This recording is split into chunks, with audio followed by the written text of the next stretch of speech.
We take you now live to Woodbridge, Ontario, just north of Toronto. As you can see, Conservative Party leader Pierre Poilievre is there. He is announcing his party's costed platform today, just 6 days before the end of the election campaign. Let's listen in. Change so that you can afford food and housing. Change so that you can live on a safe street. Change to put Canada first. Change is what we need now more than ever. Change offers the prospect of restoring the Canadian promise, the promise that hard work gives you a great life in a beautiful, affordable house on a safe street, protected by our brave troops under our proud flag. That is the Canadian promise. That is the promise the country made to me and to my wife, Anna. It's the promise that it made to countless generations who came before us. It is that promise that makes us so proud to be Canadians. It is the promise that we all owe to the next generation, and is the promise that it is my purpose in politics to restore. But after the lost Liberal decade, that promise is broken. Everything costs more. Seniors are choosing between heating and eating. Young people have given up on ever owning a home for the first time in the history of our country. Crime is raging out of control. Immigration has been broken by Liberal policies that grew population at a rate 3 times faster than our housing stock, crowding out homes, health care, and jobs. For 3 Liberal terms, Canada has had the worst GDP per capita of any country in the G7. Much of that while Mark Carney was Justin Trudeau's economic advisor. And the OECD forecasts that Canada will have the worst economic growth out of all of its roughly 40 nations for the next 30 years. La promesse of Canada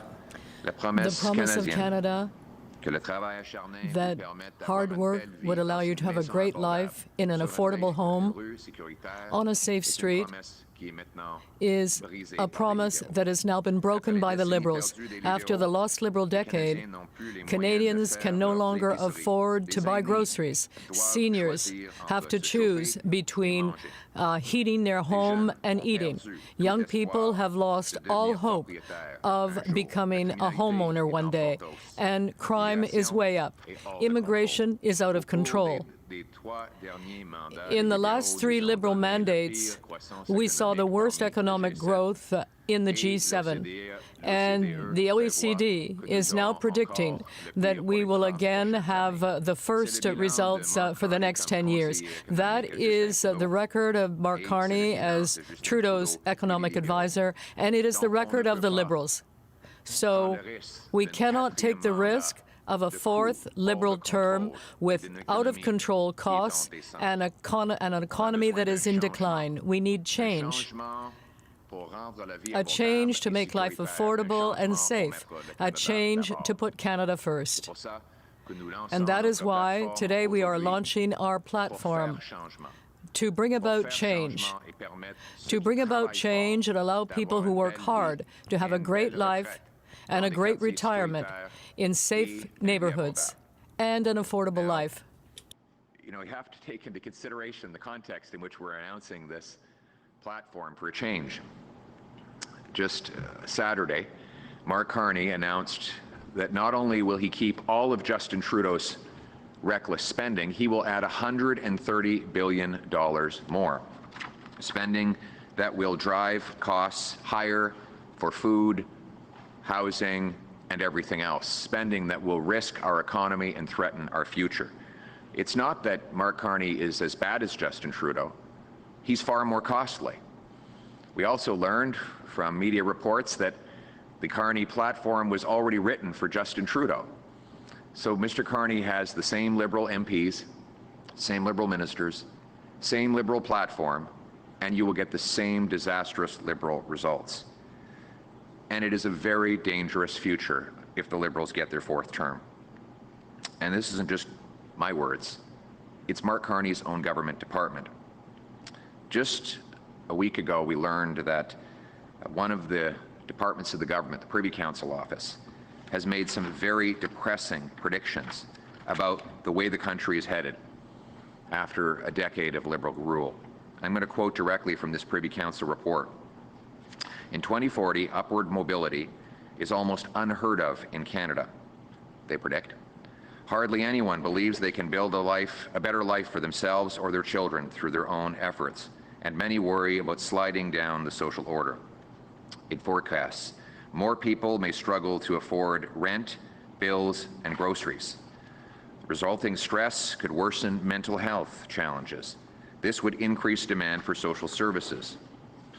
And then there's some specific forecasts that the current Liberal government is making about our future. In 2040, owning a home is not a realistic goal for many. Inequality between those who rent and those who own has become a key driver of social, economic, and political conflict. The report goes on to say that people may lose faith in the Canadian project altogether. It forecasts that many will leave the country to avoid this rising cost and declining opportunity. And they believe that it will lead to a mental health crisis. More people will emigrate to jurisdictions where they believe upward mobility and or higher standards of living are easier to obtain. Quote, if young workers leave Canada, it may become harder to pay for the systems that support a growing number of older people. It says things are so bad that, and this is a quote, I'm quoting from the government here, if I had said this myself, you would have thought it was outlandish, but this is the government's own predictions about how bad things are headed right now. People may start to hunt, fish, and forage on public lands and waterways because they can't afford groceries anymore. This isn't my prediction. This is where the country is headed if we continue down the Liberal track. It sounds incredible, something from a post-apocalyptic TV show like Fallout or The Last of Us, but this is the forecast from Prime Minister Carney's own government department, the Privy Council office. Now, Mr. Carney plans to continue the very policies that got us into this mess in the first place. In fact, he plans to go even further. $130 billion of additional spending above and beyond what Justin Trudeau had already promised will take the new debt that Liberals are projected to add over the next 4 years to $250 billion of inflationary, cost-driving spending that threatens our social programs and our future. Mr. Carney will not only maintain Justin Trudeau's debts, but he is expecting to add even more debt and even more spending, $130 billion in new spending, in addition to the anti-development programs the Liberals have been pursuing for a decade. He says we should keep half of our oil in the ground, and he wants to keep in place the anti-development bill C-69.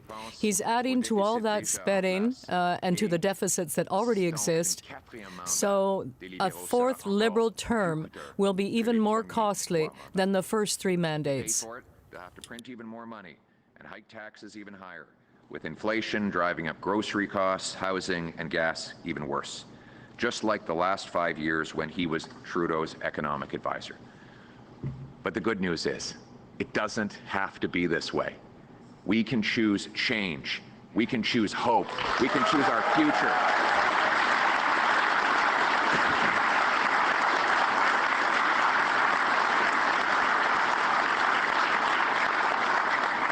Our platform at forachange.ca lays out this plan.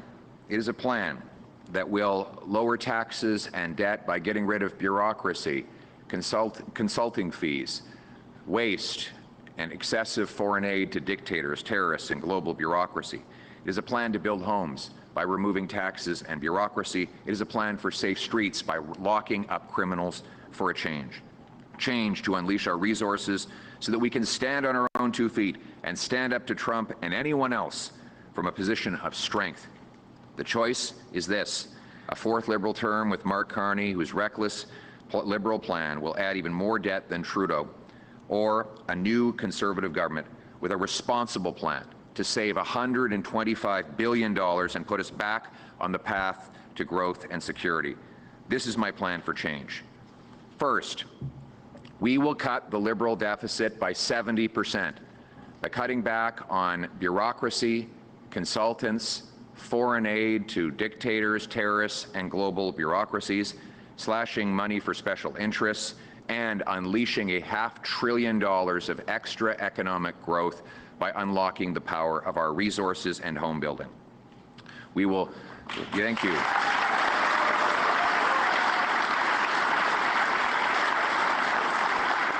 Now, in the past, I've told you that there would be a dollar for dollar law. Every dollar of new spending would need to be matched with a dollar of savings. We've gone even further.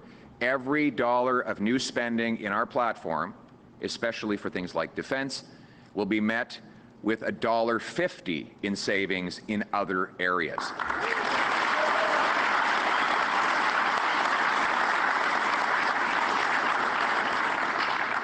We will cut consulting fees that the government pays by $10 billion annually and almost $20 billion over the term. Gradually and through attrition, without mass layoffs, we will wind down the cost of the bureaucracy by hiring back only 2 people for every 3 who voluntarily retire. We'll cut back on foreign aid by roughly 1/3, so that we no longer give money to terrorists, dictators, and global bureaucracy. The money will go to frontline people in need. We will.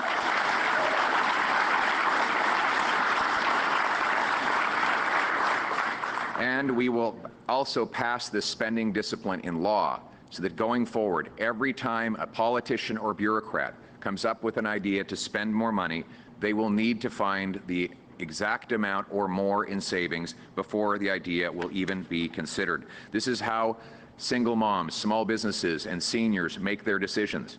Whenever I spend money, I will think of it as my mother's money, a retired teacher. If she would not be happy with it coming out of her retirement funds, then I should not be happy spending it. Canadians have been pinching their pennies long enough. It's time for government to start pinching pennies as well.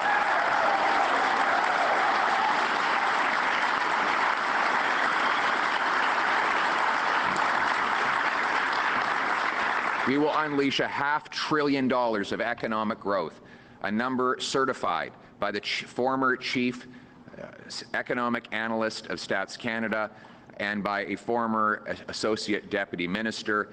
This growth will be the direct result of repealing Liberal anti-energy laws, removing bureaucracy that blocks home building, and cutting taxes on investment. This boom in growth will bring in $70 billion of additional revenue, money that we can use to pay for our cherished programs and military without raising taxes on Canadians.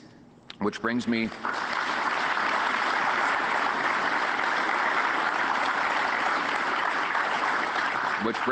to my second plank, major plank, to bring an affordable life for a change. A Conservative government understands that $1 left in the hands of the person who earned it is always better spent than $1 in the hands of the politician who taxed it. And that is why Conservatives will cut your income tax by 15% to save almost $2,000 for the average working family for a change.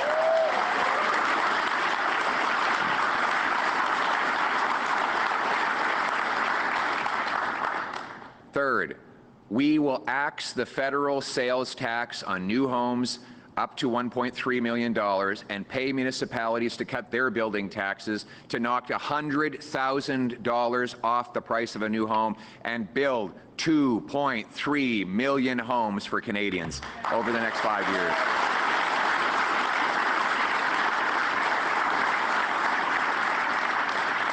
And we want those homes to be in safe neighborhoods so that we will stop the crime for a change. We will lock up violent criminals and bring home safety. We will ensure that anyone convicted of 3 separate violent offenses will no longer ever be eligible for bail, parole, probation, or house arrest. It will be jail, not bail, jail, not bail, 3 strikes, and you're out.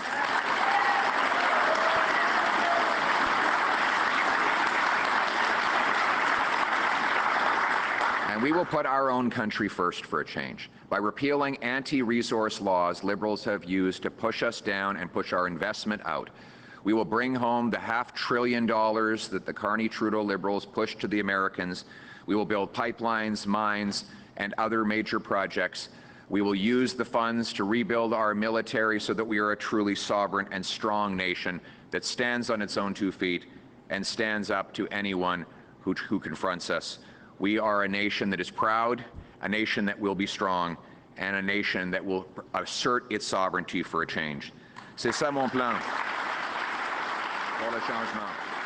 That is my plan for change. Over the next 4 years, a Conservative government will reduce the deficits. Over the next 4 years, we will cut bureaucracy, cut consultants, cut foreign aid, and ensure we can bring down those deficits caused by the Liberals by some 70%. By reducing costs, we can bring down inflation and free up money to leave more money in the pockets of everyday Canadians. We will also introduce a dollar-for-dollar law that means that every time we spend $1 more in spending, we will have to match that with $1 in savings. But in our current platform, we are going even further than that. We are insisting that it will be $1.50 in savings for every new dollar of spending. That is how we will be able to reduce the Liberal deficits. We will also free up $2 trillion in economic growth over the next 5 years in order to generate $70 billion in additional revenues without raising taxes. It is by freeing up our natural resources and building homes and reducing taxes on investments that we will get there. Talking about taxes, my plan is to cut your taxes by 15% to save an average family some $2,000, money that you'll then be able to spend in your local economy to support your family. And you need a home to do that.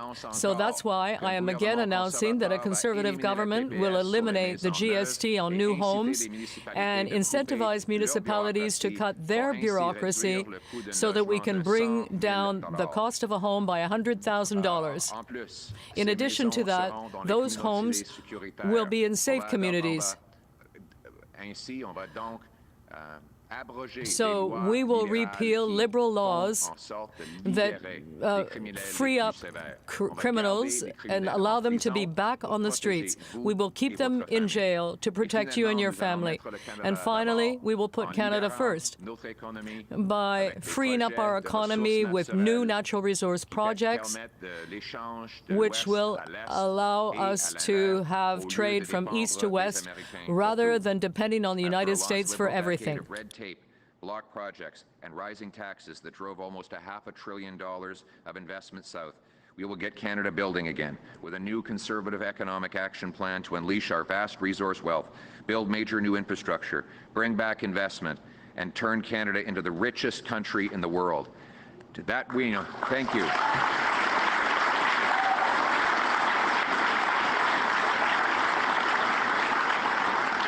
And by the way, richest country in the world is not just bragging points. It's not just to be at the top of the list of some OECD or G7 publication. It means that our kids will grow up to have beautiful homes, that we'll be able to afford the best health care treatments, that young children who are diagnosed with a rare disease will have the resources to treat that disease and save their lives. It means less poverty in our streets and less despair. It means our schools will be better funded and the most vulnerable will have an abundance of help paid for not by bone-crushing taxes or excessive bureaucracy, but by a massive growth and boom in our overall economy, a rising tide that lifts all ships. We will repeal the anti-development laws like C-69 that Mark Carney wants to keep in place. We'll get rid of the energy cap and unlock our energy production. We'll repeal the entire carbon tax for real, for everyone, for everything, for a change.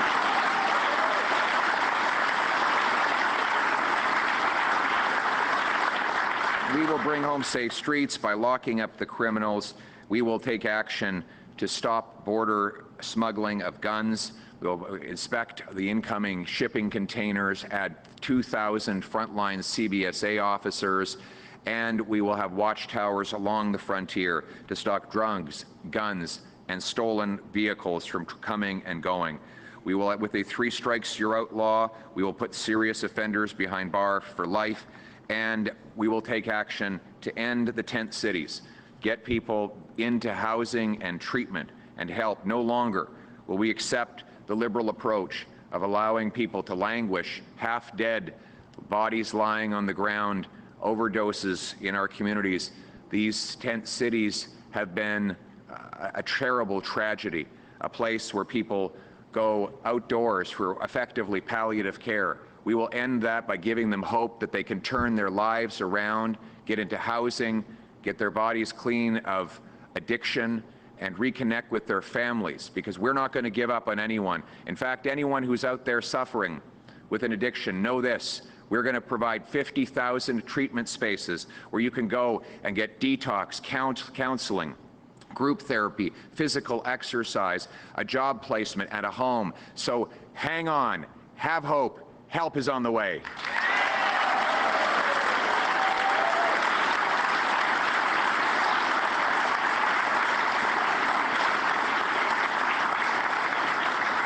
For our seniors who are increasingly worried about the cost of living and the dangers in our streets, we will protect you. We will protect your pension.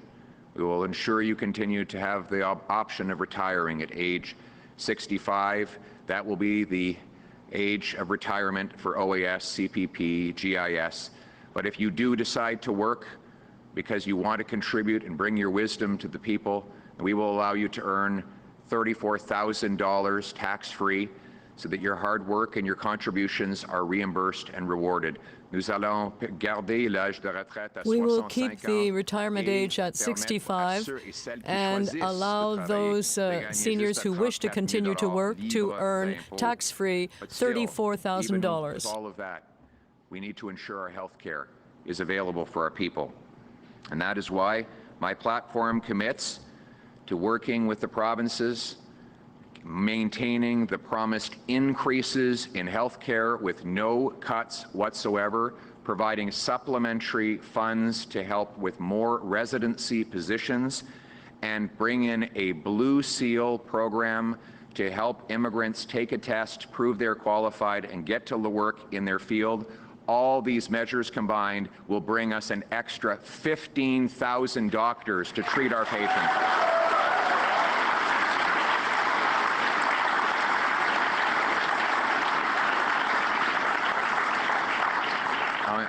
For a change, instead of the endless wait lines that we have seen after the lost Liberal decade, with fewer doctors and more people who are waiting, we will work closely with the provinces and territories, respecting their jurisdiction and increasing health transfers, while also creating a Blue Seal program that will allow immigrants to take an exam to prove that they are qualified and to work in the healthcare field through an agreement signed voluntarily with all the provinces and territories, and that will allow us to have 15,000 more doctors in Canada for a change in our healthcare system. We're going to make sure that our healthcare, our housing, and our jobs are not overwhelmed. We will end the fraud in our international student program, the temporary foreign worker program, and cap population growth so that we always add healthcare, housing, and jobs faster than we add people. We will fix the broken immigration system for a change.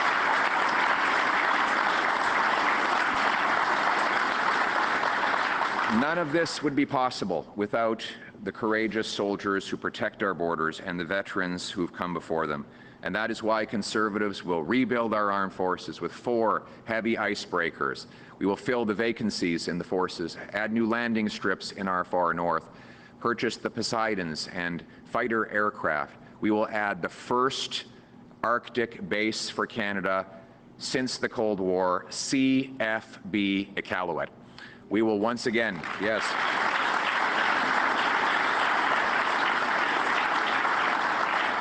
We will remove the bureaucracy and red tape so that our veterans can get the services they need, and our young veterans who come out of the forces in their 40s can get jobs working in the trades where they're given credit for the things that they learned in the forces. Let them earn big, powerful paychecks by going from helmets to hard hats. We owe them that, and we owe them everything else, and we will be there with our veterans. For a change, this country needs to stand up for its military and its veterans, the people who gave us everything we have. Thank you.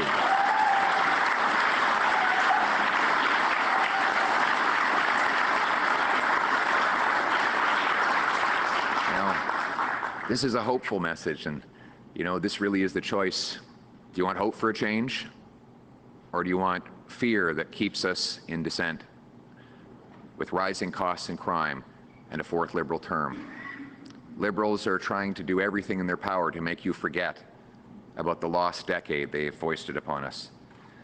Over the last few weeks, Mr. Carney and his team have done everything to force you to forget. But Mr. Carney cannot run from his Liberal record.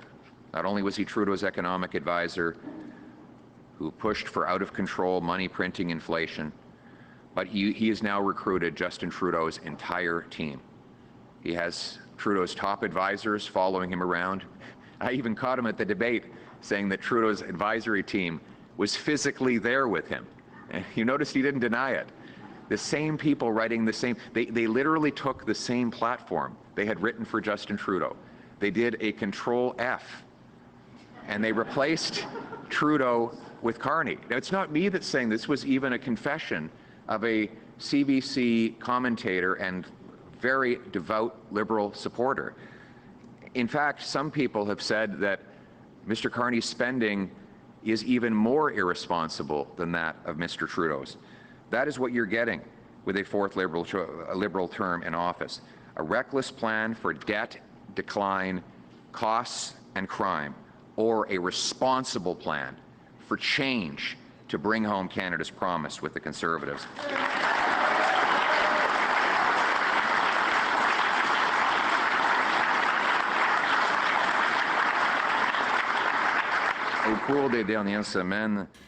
In recent weeks, Mr. Carney and his Liberal team have done everything to have you forget. But Mr. Carney cannot hide his Liberal record. It's not just that he was the economic advisor to Justin Trudeau. He has exactly the same platform that was drafted by Liberal advisors for Mr. Trudeau. They simply replaced the Trudeau name with the name Carney. So same plan, same minister, same MPs, and same Liberal platform. Again, Mr. Carney wants to spend $130 billion more than Justin Trudeau. So the choice in this election is, will we take the risk of re-electing the same Liberals who caused this weakness and this explosion in the cost of living, or will we choose change with a new Conservative government, a responsible government that will cut waste, bring down taxes and deficits, build homes, unleash our resources, so that we can stand up to Donald Trump and the Americans from a position of strength. That is the choice. I believe in this country. I believe in its promise. And I believe our country is ready for change. Change that will bring hope. Change that will mean that our young people will have a future again, and that they will have children of their own they can raise in safe neighborhoods. And that when those kids are born, they'll be taught that they can do absolutely anything in this country. That they can cure cancer, start a business. Maybe what they want is just to grow up and buy a home, have 2 kids and a dog, and enjoy a peaceful Canadian life with a nice flag hanging from the front porch. That's the promise that the country made to me, and I owe this country everything for letting me stand on this stage, coming from my humble beginnings, and I want everybody to have the same chance that I have. So our purpose here today is to bring the change that will enable that promise to be renewed. Change so you can afford a good life. Change so that you can afford a nice home. Change so that you're safe in your community. change so that we put Canada first. Let's bring it home. Thank you.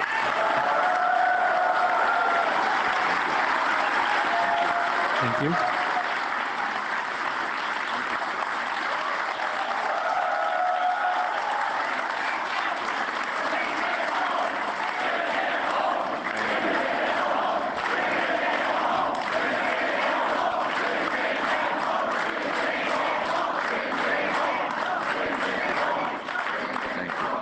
We will now take questions from the floor. Please say your name and outlet.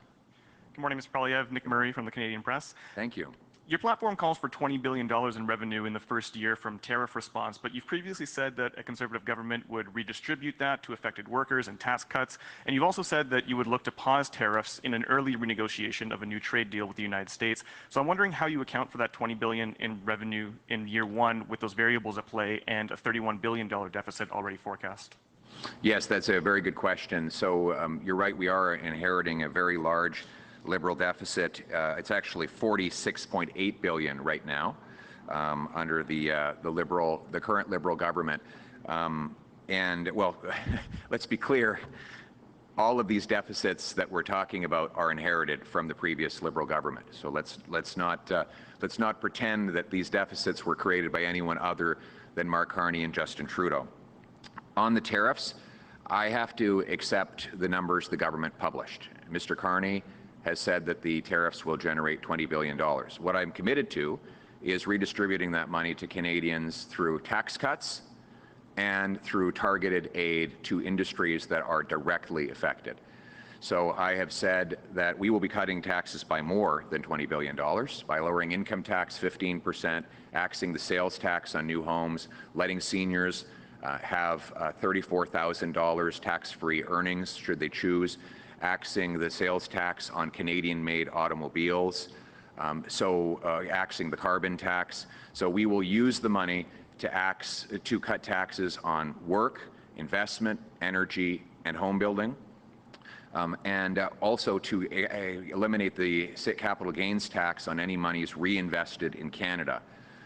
We also have set up a fund, I think it's $2 or $3 billion that we have put aside to keep Canadians working. It's called the Keep Canadians Working Fund. It is going to be a loan program, but it's going to target those businesses that we know can survive and thrive in the future, but are trying to avoid layoffs in the short term while we go through this unfortunate and frankly wrong-headed tariff dispute that the President has wrongly pursued.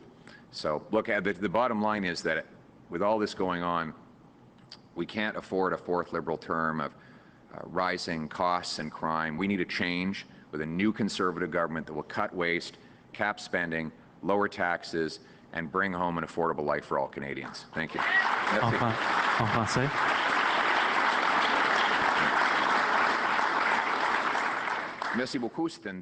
Thank you very much. That's a very good question. I pointed out that the deficit we will inherit from Mr. Trudeau is $46.8 billion. This is a Liberal deficit. It was forecast before the election. So it's not my deficit. It's the Liberal deficit. It's a deficit that I will reduce massively in the first year. In addition to that, as this gentleman stated, I had promised in the past to provide all the money collected through the tariffs to Canadians in the form of tax cuts or support for workers who've lost their job, and I will keep that promise. I will cut taxes on investment, energy, home building, and work. That includes the elimination of the GST on new homes, the elimination of the carbon tax. We will cut taxes by 15%. And we will also eliminate the tax on capital gains for people who reinvest in Canada. At the same time, we are going to create a fund that will be dedicated to workers and businesses who can keep their operations going over the long term but need some liquidity in the short term to be able to pay their bills as long as the trade war continues. So the choice for Canadians is that after 10 years of the Liberals with inflation, out-of-control spending, we cannot take the risk of a fourth term. It has to change with a new Conservative government that will eliminate waste, cut spending, reduce the cost of living for a change. Thank you. Next question. Thank you. Bailey Morton with Aurora today. Your platform talks about incentivizing development charge cuts. Yes. And backing cities who build housing with infrastructure funding. Local municipal leaders in Newmarket and Aurora have talked about how they need more funding to do this infrastructure building, and that without the infrastructure built, that's what delays housing. So how's your plan going to get housing starts up and building faster? This is a very good question. Over the last Liberal decade, housing costs have doubled, and the reason is that Liberals continue to build bureaucracy instead of building homes. As local governments jack up construction taxes, the federal government continues to give them rewards for doing so, with more and more government spending. Mr. Carney is pledging to repeat all of the same Liberal policies on housing that got us into this mess in the first place. I want the opposite. I don't want to build bureaucracy. I want to build homes. So first, I will leave. The number one cost for a new home in Ontario today is taxes, direct taxes, sales taxes, land transfer taxes, development charges. The second biggest cost is bureaucracy, delays, zoning, permits, lawyers, accountants, lobbyists, none of whom build any homes. More money from a new home today goes to bureaucrats in buildings than goes to the carpenters, electricians, and plumbers who actually build the homes.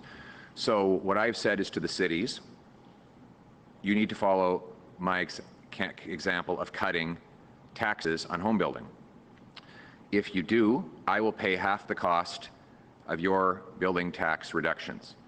The goal will be to cut municipal home building taxes by 50 grand, cut Canadian national home building taxes by roughly the same amount in order to reduce taxes on a new home build by 100 grand. Those municipalities that block housing, they will get less federal infrastructure money, very simply. I'm setting a target. Municipalities should be permitting 15% more homes every single year. And if they hit that target and beat it, they'll get more money. If they refuse, then they'll be getting less money. It's very simple. We cannot continue to pay local bureaucracies to block home building.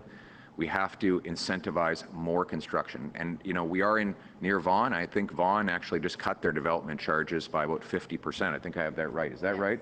Yeah, so that was a good decision. I want to give them credit for that. And I congratulated Mayor Del Duca for that. I know that he's a different color than I am, but when you acknowledge good work when it's done. And I would reward Vaughan and municipalities like that for making the right decision, because we have to axe taxes if we're going to build homes for a change. En français. Thank you. En français. Oh, merci. OK. Donc, la question, c'est Yes, the question is how can we encourage municipalities to speed up construction? I will use the infrastructure money to incentivize municipalities to bring down their charges and free up land so that we can build 15% more homes every year. In addition to that, we'll eliminate the GST on new homes and condos. This is a big change because after the last Liberal decade, the cost of housing has doubled, and Mr. Carney is intending to do exactly the same thing as Justin Trudeau did. In other words, more bureaucracy, big agencies in Ottawa, and lots of costs. This didn't work in the last 10 years, and it will never work. We cannot afford another Liberal term that will bring up the cost of homes. We need change so that we can cut taxes on construction,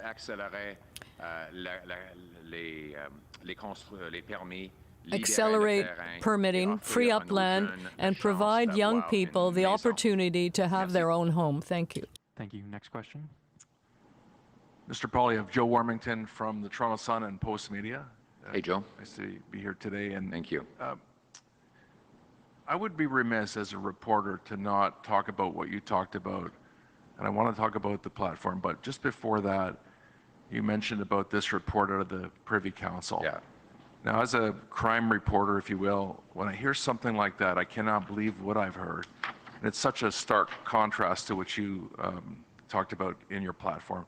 But I do want to go back, if you can address that, how that's going to help fix it. But that is the most negative thing in my 40 years in journalism that I've ever heard about Canada.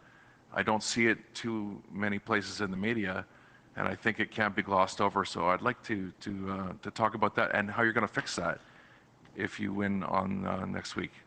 I think you're absolutely right.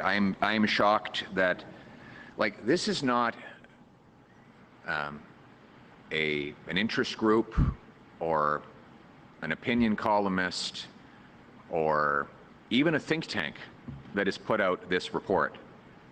It is not even just a government department. It is the Prime Minister's personal department. Like, I think somebody has to ask Mark Carney, has he seen this report? His department wrote it. And what they are anticipating on the current trajectory is a total meltdown, a societal breakdown in Canada if we stay on the current track. Why this isn't blazing the front pages of every news outlet in the country right now is beyond me. It's just unbelievable. Unbelievable. Like, it blows my mind. What they're actually saying is that, I'm just going to read some of these. More people, this is for the future. It's not enough for Mr. Carney to say, oh, well, the last 10 years is in the past, forget about it. Stop bothering me about the past, he will say. This is the predicted future his department foresees for Canada. More people may struggle to afford rent, bills, or groceries. The resulting stress could worsen mental health challenges. This would increase demand on social services. In 2040, upward social mobility is almost unheard of in Canada. Hardly anyone believes that they can build a better life for themselves or their children through their own efforts. Many worry about sliding down the social order. In 2040, owning a home is not a realistic goal for many. Inequality between those who rent and those who own has become a key driver of social, economic, and political conflict. In 2040, pursuing a post-secondary education is no longer considered a reliable path to social mobility. Fewer young people choose post-secondary education, and those who do see it less as a path to a successful career than a way to reinforce their membership in the, quote, elite. That's not my words. That's the government's words. The report paints a terrifying picture of a spiral of economic depression and cost inflation. People may lose faith in the Canadian project, it says. It forecasts that this may trigger people to, quote, emigrate to jurisdictions where they perceive upward social mobility or other higher standards of living are easier to obtain. If young workers leave, it may become harder to pay for our social programs for the older people in the country. And then this last line, it staggers me, that because groceries are expected to become so expensive, according to Mr. Carney's top government department, people may start to hunt, fish, and forage on public lands and waterways. Like, it is just hard to believe when you read these words that this is about Canada. This is exactly why I'm in politics, to reverse this, to give people back the promise of this country. And we know what to do. We know how to get there. We have to unleash a plan for change, a plan that will cut people's taxes so their hard work pays off, that will remove bureaucracy so we can build over 2 million homes, that will lock up the violent criminals, that will unleash our resources to generate a $500 billion of extra economic growth, that will fund schools and hospitals and opportunity for our people. That's what's at stake. That's what change means. Thank you. En français. Mais je dois avouer, j'ai pas les mots en français. I have to admit that I don't have the French version of this report. If you're interested, you can secure it yourselves because it comes directly from the Privy Council office. And this department is saying that based on the current trajectory, access to property will be eliminated. People will stop going to post-secondary educations because it gives them no hope. A large number of young people will simply leave the country to seek opportunity elsewhere. And because of food prices, people will have to engage in fishing and hunting and other outside activities to find food. I'm not the one saying this. This is a government department that published this report. And I have to say that I'm quite stunned that it isn't out there everywhere. 5 days before the election, this department is predicting all of this. But I see a different future with real change for an affordable life, for affordable homes, for affordable food, for safe streets, for economic growth of more than $1/2 trillion that will allow us to fund our programs, our social programs, and defend our economic sovereignty. That is hope, and that is why I got into politics, and that's why we need a change. Thank you. Thank you. Thank you. We will now go to the final question. Thank you. Bonjour, Mylène Crête de la Presse. Hello, Dans La votre Presse. plateforme, In vous your prévoyez platform, you are predicting $12 billion in new revenue, and I'm wondering what will generate that revenue, and I'm also wondering what you'll do with the high-speed rail project. Very good question. 2 questions. We're promising 1, but we're giving 2 for 1 for you. Yes, it's in my platform. In terms of additional revenues for housing, according to studies and reports, every house generates $70,000 in revenues for the federal government in taxes, because the carpenters, electricians, plumbers, and the building companies pay those taxes. So every time that we add a new home that was not expected previously, we're adding $70,000 to government revenues. And that is well documented in the reports that made these calculations.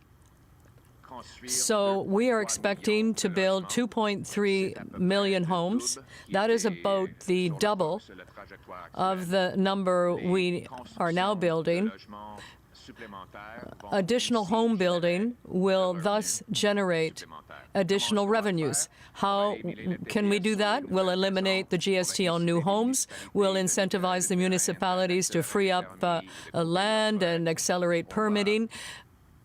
We will sell off 15% of government lands and buildings to build another 300,000 homes. So overall, we will be able to build far more, and carpenters and other skilled trades will have more work and more revenues and pay more taxes. So that is how it works. Because after the lost Liberal decade, where the Liberals doubled the cost of housing, we need a change with a new Conservative government that will cut taxes and build homes. Thank you. Thank you. Thank you. So the question that came to me, I should just say on the train, we will grant fast permits for large-scale projects like this, and we will make this an environment in which projects can get built. Nous allons livrer des permis très rapides pour des projets. We will provide permitting very quickly for the project that you mentioned. The question was about housing, how we're going to generate billions of dollars of extra revenue from home building. That is based on a report we have that shows that every time a new house gets built in Canada, about $70,000 in taxes are paid by the workers and businesses who build those homes. Obviously, the carpenters, electricians, plumbers, they get paid salaries. The companies make profits. and they all pay taxes. So every extra home we get built generates 70 grand for the government.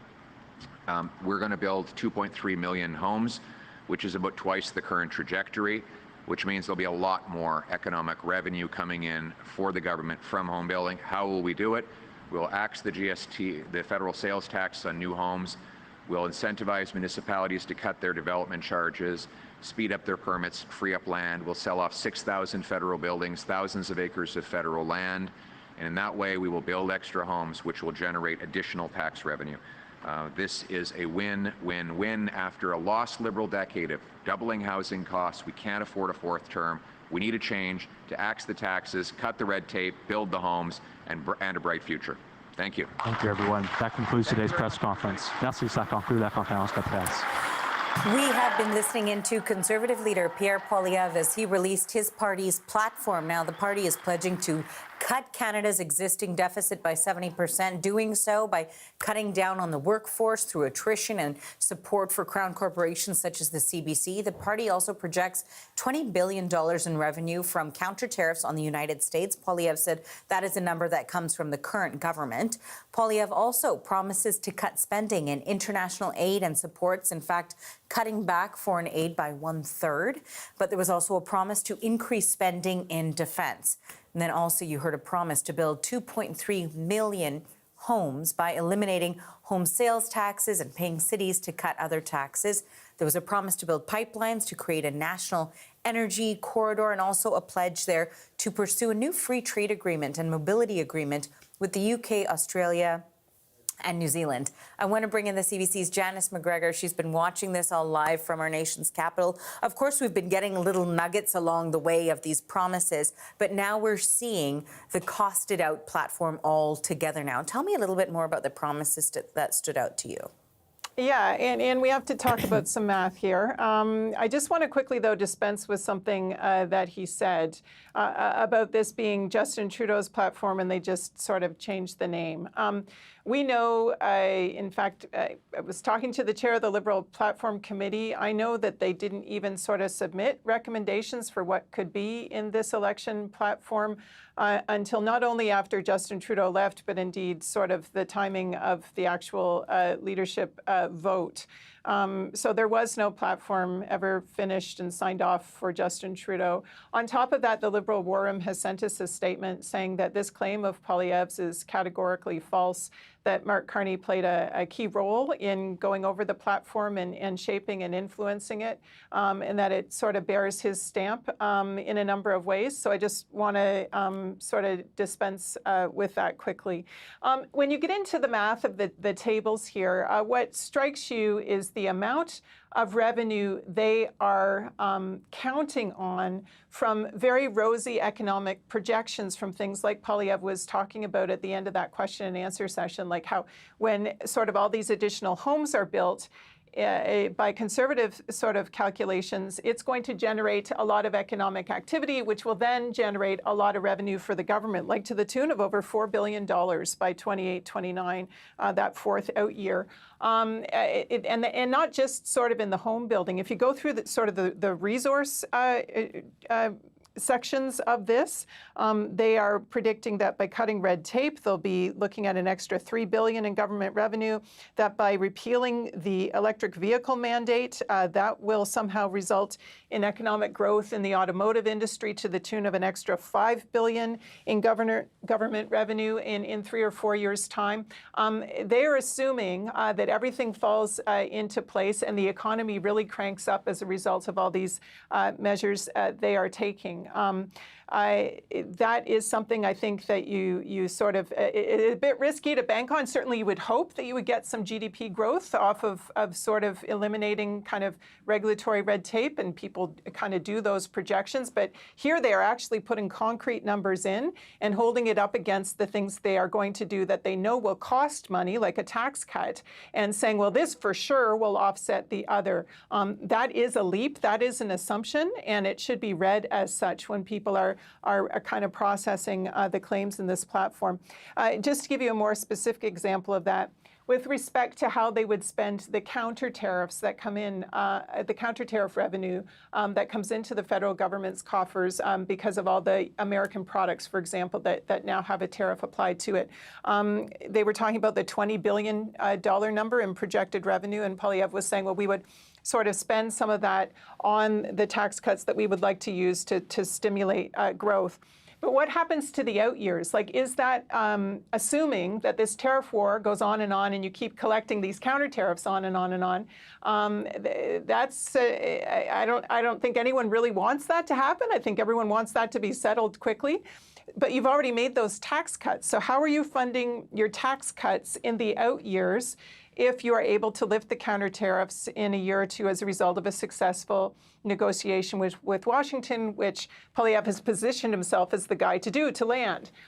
So how are you going to pay for your tax cuts after that if you don't have the counter tariff revenue coming in? That question sort of occurs, along with some of the other assumptions about things like, is there really, by 3 or 4 years' time, $10 billion that can be gained by cutting consulting contracts? Is all the work being done by consultants right now in the federal government stuff that you can just do without, automatically waste? Or do some of those tasks have to be done? I'm thinking here of sort of cybersecurity and IT work, which is very commonly contracted out, for example. Can you really kind of do away with quite that much? Is it all really waste? I think sort of there are some big assumptions here. The granular details, obviously, you would never get into sort of in a platform document like this. But should it come to governing, these are the sorts of kind of reality kind of hits the road, right? Considerations that would confront a Conservative government determined to proceed in this path. And Janice, I know we're standing by to take our viewers also to Quebec for an announcement from the Liberal Party leader, but I quickly wanted to touch on a report that Poilievre raised during the course of this press conference. And it's a report detailing the future for Canadians, a report from Policy Horizons Canada. That's essentially a government think tank. And Poilievre was discussing it. I want to bring it up because the way that it was being discussed, I even thought it was a recent report, but I believe it's from January of this year. So can we quickly touch on that? Yeah, it is available online. People can Google this up. It's called Future Lives, Social Mobility in Question. You're right. The date of publication is January 7th, 2025. It's available in English and French for anyone who wants to take a boo through it. The one thing I will say is that when Poilievre was talking about this report, he was saying that it was sort of declarative. In the future, this will be, this will be, this will be. If you look even at the introduction to this report, it talks about how some of the things that it's discussing are plausible. And to understand the context and the reason a report like this would be written, it is something that is intended to focus policymakers' minds on potential outcomes or consequences if things carry on in a certain trajectory and nothing else happens to disrupt that trajectory, presumably a government policy that seeks to intervene and improve a situation. So when you kind of go down through all the different things, and he did sort of touch on some of the highlights, it sort of misses kind of the bigger framing of the report, which is that, when you think about future scenarios, including worst case ones, that is something that helps people understand the forces at work in your society and figure out what you have to target to make sure things improve. This isn't like some dire sort of doomsday for sure. This is going to happen type report, notwithstanding the dark language that was used in that news conference. Yes, and from the report it says, thinking about future scenarios helps decision makers understand some of the forces, to your point, already influencing their policy environment. So again, it is a scenario thing. I just really wanted us to clarify that for our viewers because it could have been somewhat confusing. Thank you for this, Janice. Of course, we continue to wait to bring our viewers the Liberal Party leader, Mark Carney, as well. And Janice will join us for that, too. Thank you, Janice. Janice McGregor in Ottawa. All right, of course, another big story we're following is the global reaction to the death of Pope Francis. Catholics across Canada continue to mourn him today, with the Archbishop of Toronto and Montreal holding special masses in honor of the pontiff. Here's a look at St. Peter's Square in Vatican City. It has been a place of pilgrimage for the Roman Catholic faithful for hundreds of years, and it will continue to be over the next few days as thousands of worshippers gather to pay their respects. Vatican officials say this is where the Pope's funeral Mass will be held on Saturday, beginning at 4 a.m. Eastern, 10 a.m. in Rome. And this will be the first funeral of a pope in 20 years. And among the global leaders who will attend, the U.S. President Donald Trump and the presidents of Ukraine, France, and Argentina. We still don't know who will be part of Canada's delegation. The ceremony, of course, takes place only 2 days before the federal election. We are learning also that Prince William, the Prince of Wales, will go rather than King Charles as well. Meanwhile, there is a rare look behind the scenes. Dozens of cardinals busy making preparations and highlighting his legacy. Ricordo straordinario perché per me è stato un padre, un amico, un fratello, un accompagnatore, guiderà. Io ho la speranza che tutto quello che il Papa Francesco ha cominciato continuerà. Lui diceva: non pretendo fare grandi eventi, ma iniziare dei processi. Around 60 cardinals gathered to plan out the Pope's funeral. More are arriving today, including several from Canada. In the coming weeks, a conclave will take place to select the next Pope.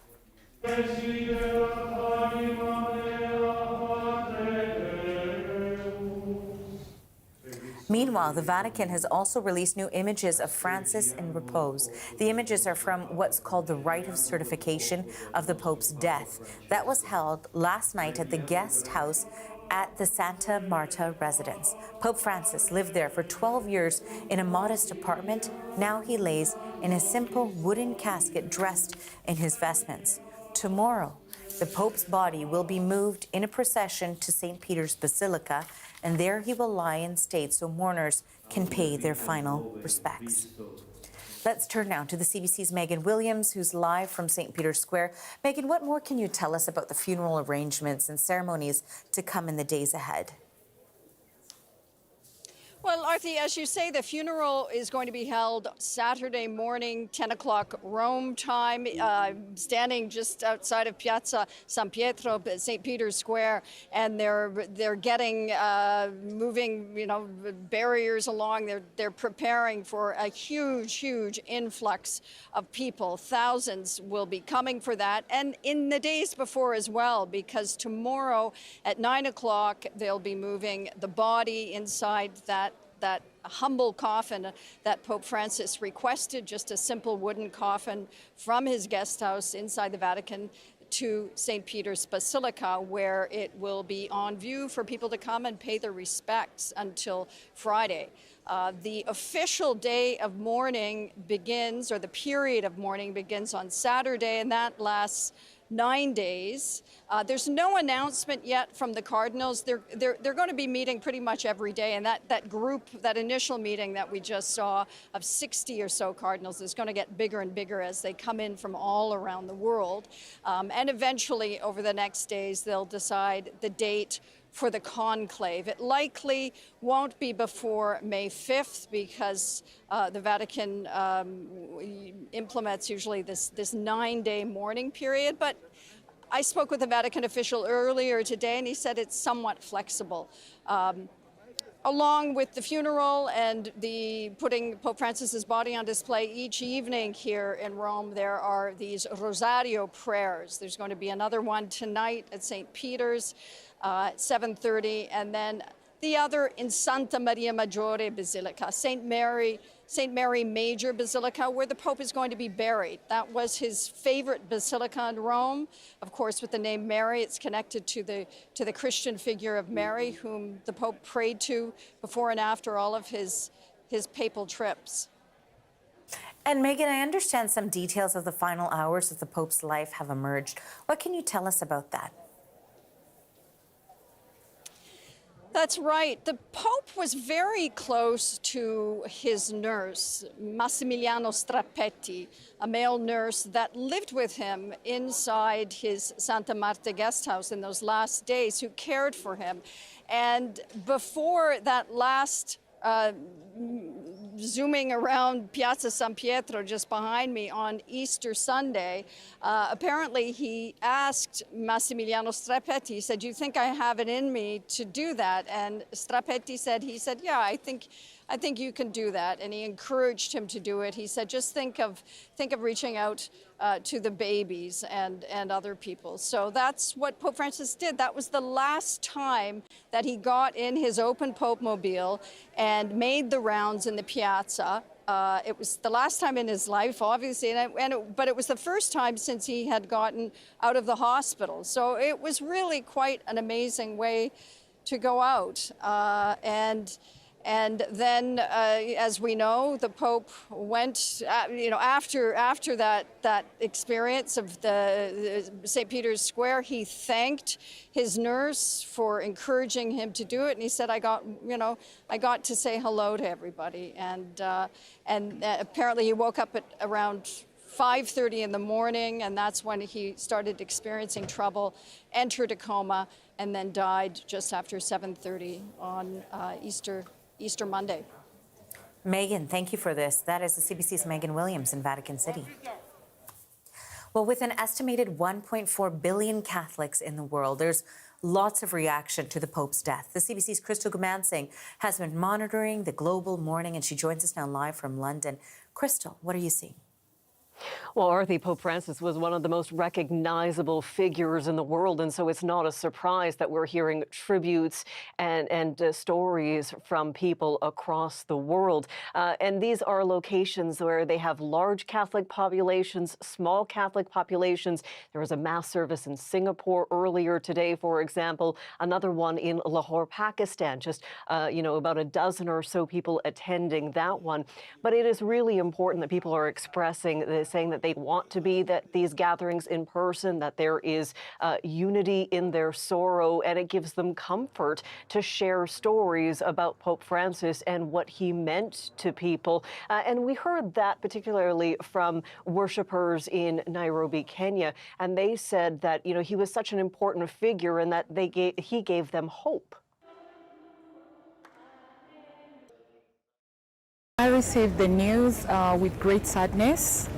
The fact that actually during our church service we prayed for him and we were thanking God for the recovery, and also having received his Easter blessings. So just to get home and get the sad news that he had rested, it was quite a painful moment.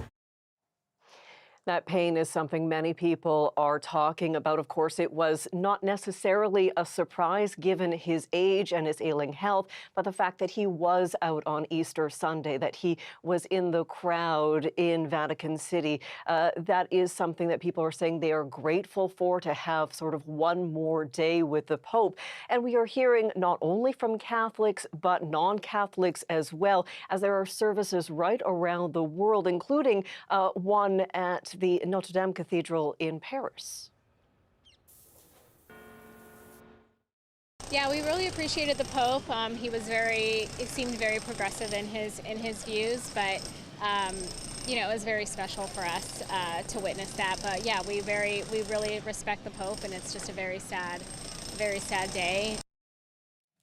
The pontiff is being remembered as a humble man, an individual who focused his attention on the poor and highlighted injustices around the world. And Arthi, no doubt in the coming days, we will hear more tributes and stories, especially given the fact that he traveled the world extensively, and people not only have their own personal stories, but also just stories of seeing him out in different communities around the world, including across Canada just in 2022, Arthi. Thanks for this, Crystal. That is the CBC's Crystal Singh in London. This is the Cibeles Fountain in Madrid. It was illuminated last night in white and yellow, the colors of the Vatican City flag. Francis did not visit Spain as Pope, but Spain, of course, has a large Catholic population, almost 50 million people, and similar tributes are being held around the world to mark the Pope's death. You're watching CBC News Network.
details for Pope Francis's funeral rites. The cardinals presiding over the ceremony say Francis's coffin will be transferred to St. Peter's Basilica tomorrow for a period of lying in state. The funeral will then be held on Saturday morning in front of St. Peter's Basilica. It starts at 10 a.m. local time, and that is 4 a.m. Eastern. And we know that more than 100 cardinals will gather to choose the successor of Pope Francis. Their vote will take place at the papal conclave in the coming weeks. And there are several eligible candidates. The CBC's Mark Carney joins us now with a look at that list. Okay, Mark, so who's in the running, so to speak? Well, Arthi, let's start here in Canada, because there are actually 5 Canadian cardinals that could technically become the next pope. 4 of them are voting age. Once you reach the age of 80, you're no longer able to vote, but you are still technically a candidate as a cardinal to be a pope. So they will be voting in that conclave, and if they get votes, they could be the next pope technically. So looking at the Canadian cardinals, we'll start with Mark Ouellette. He's the one who cannot vote himself because he is 80 years old. He's a long-running cardinal. He's from La Motte, Quebec. Still eligible to be voted in as the new pope, but again, he's 80 years old. Plus, he was subject to a lawsuit against the church, which alleged some inappropriate sexual conduct. He has denied that. The church has found that there is no evidence to support an investigation. But technically, in these situations, speaking to experts, they say once you have a blot on your record, especially when you're talking about the head of the religion, that tends to stick with you. Another candidate, Canadian candidate, one who is said to be just the right age at 67 years old, is Cardinal Gerald Lacroix from Saint-Hilaire de Dorset, Quebec.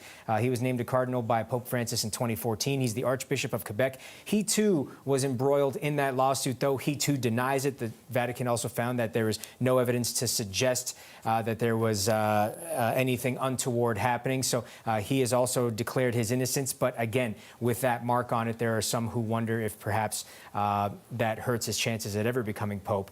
In Toronto, there's the former Archbishop of Toronto, Thomas Collins, 78 years old. His age may get in the way. He's also got more conservative values, following up on a pope like Francis, who is much more progressive. There's Michael Cherney, Czech-born, named a cardinal by Pope Francis in 2019. Similar progressive values to Francis, however, he is 78 years old. And then there's young Francis, or Frank Leo of Montreal, the current Archbishop of Toronto. He's been serving in that capacity since 2023. We spoke to Emma Anderson, who's a professor of religious studies at the University of Ottawa, about him. Cardinal Frank Leo of Toronto. He is the youngest. He's only 53, very youthful, and he's only been a cardinal for a couple months. He was elevated by Pope Francis himself back in December of 2024. So I think that if we're thinking about cardinals as being like hard-boiled or soft-boiled eggs, he is the soft-boiled egg. He's really too new to be a serious contender at this point. He needs to cook a little longer. Generally, experts agree that of the 5 Canadian cardinals, the chances of any of them being the next pope are pretty slim. Okay, so if the chances of them being in that job are slim, who is the top contender? There are several international contenders who are looking good, according to many experts who watch this. In Italy, there's Cardinal Pietro Parolin. He's 70 years old, Vatican Secretary of State since 2013. He's an advocate for world peace, again, following through on those progressive values shown by Pope Francis that many people want to see continue in the church. Cardinal Peter Turkson of Ghana, 76 years old. He's an advocate for social justice, outspoken on issues like climate change, poverty, and economic justice, and he would be the first African pope since the late 5th century. There's Cardinal Peter Erdo, 72 years old, from Hungary. He's the former president of the Council of Bishops' Conferences of Europe. And then there is Cardinal Luis Antonio Tagle, 67 years old, a younger candidate from the Philippines. He would be the first Asian pope, and he's a favorite among many, Arti. Okay, thank you for this, Mark. That is the CBC's Mark Carney reporting. And we do want to take our viewers now to Trois-Rivières, Quebec. Liberal Party leader Mark Carney is making a campaign stop there as we are less than a week away from the election now. We know that he is, in fact, at a location at a factory that is a leading manufacturer of machinery and equipment for companies throughout North America. That's some information from our producer, from our parliamentary producer, just to offer you some context about where the Liberal Party leader is now and where he's speaking. Let's listen in. really have a role to play, and we're very, very happy to be able to welcome the Prime Minister and to have all the workers with us as well.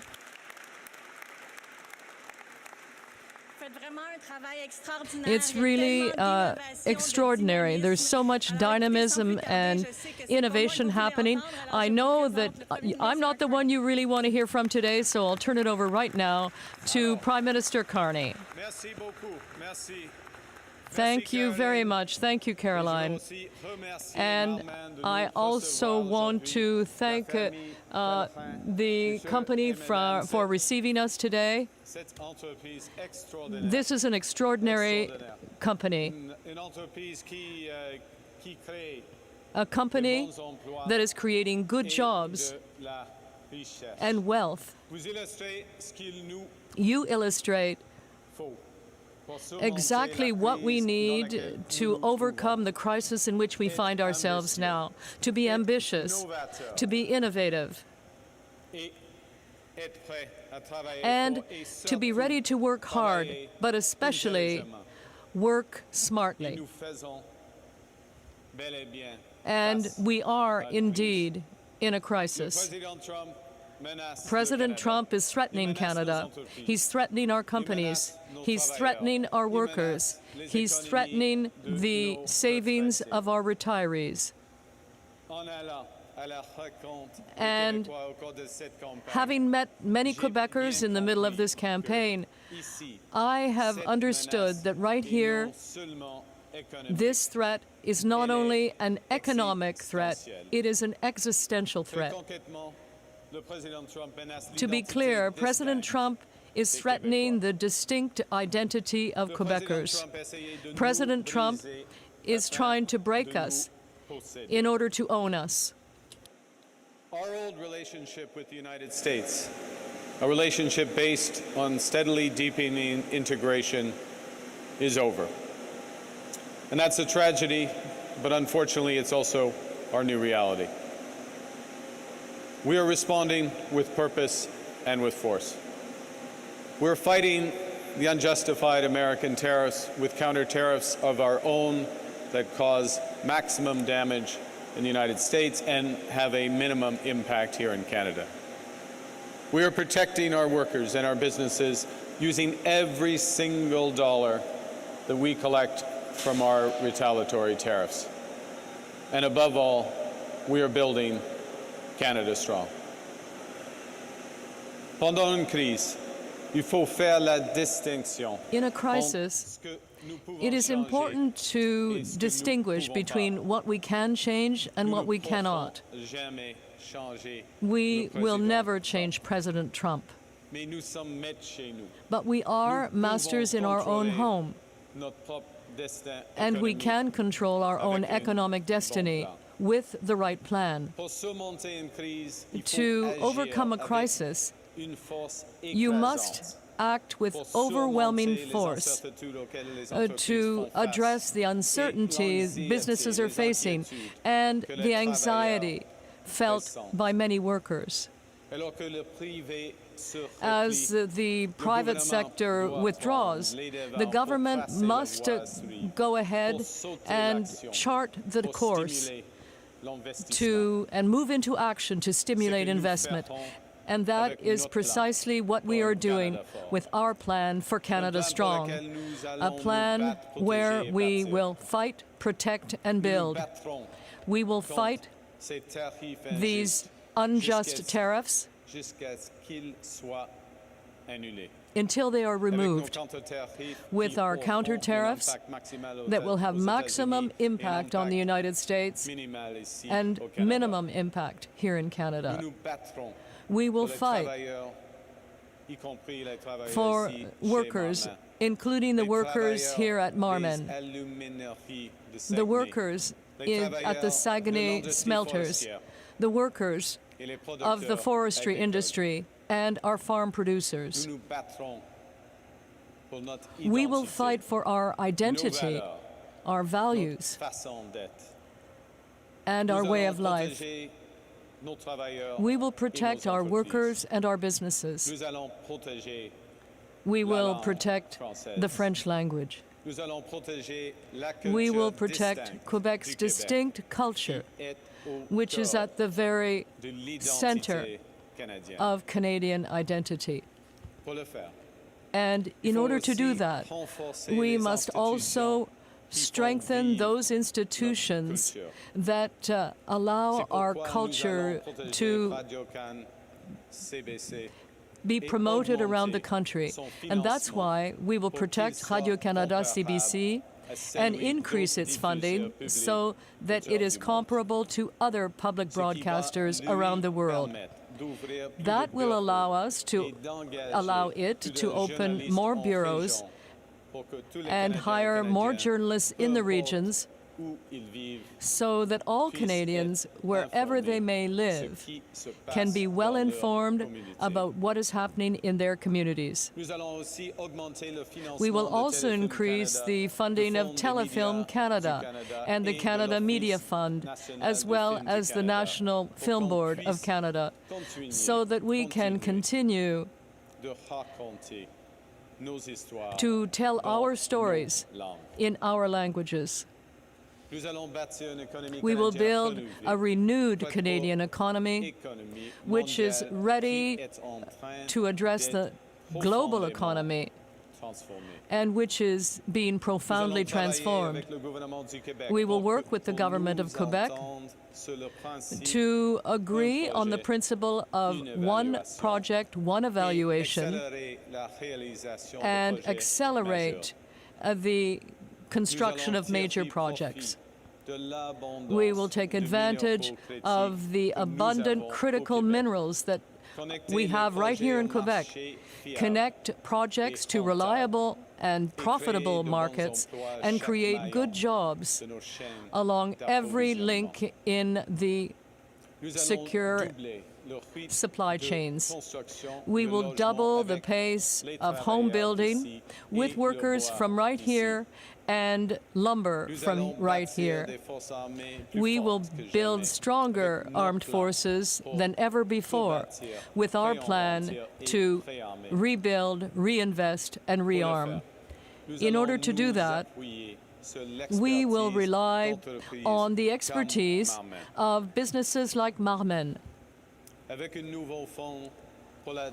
With a new trade corridor diversification fund, with some $5 billion, we will invest in our railways, our highways, and our ports, like the Port of Montreal, the one in Quebec City and in Trois-Rivières, in order to be less dependent on the United States.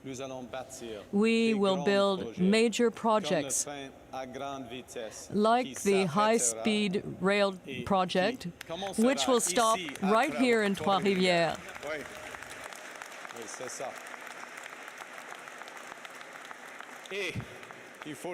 And we will do that at a high speed, building Canada strong.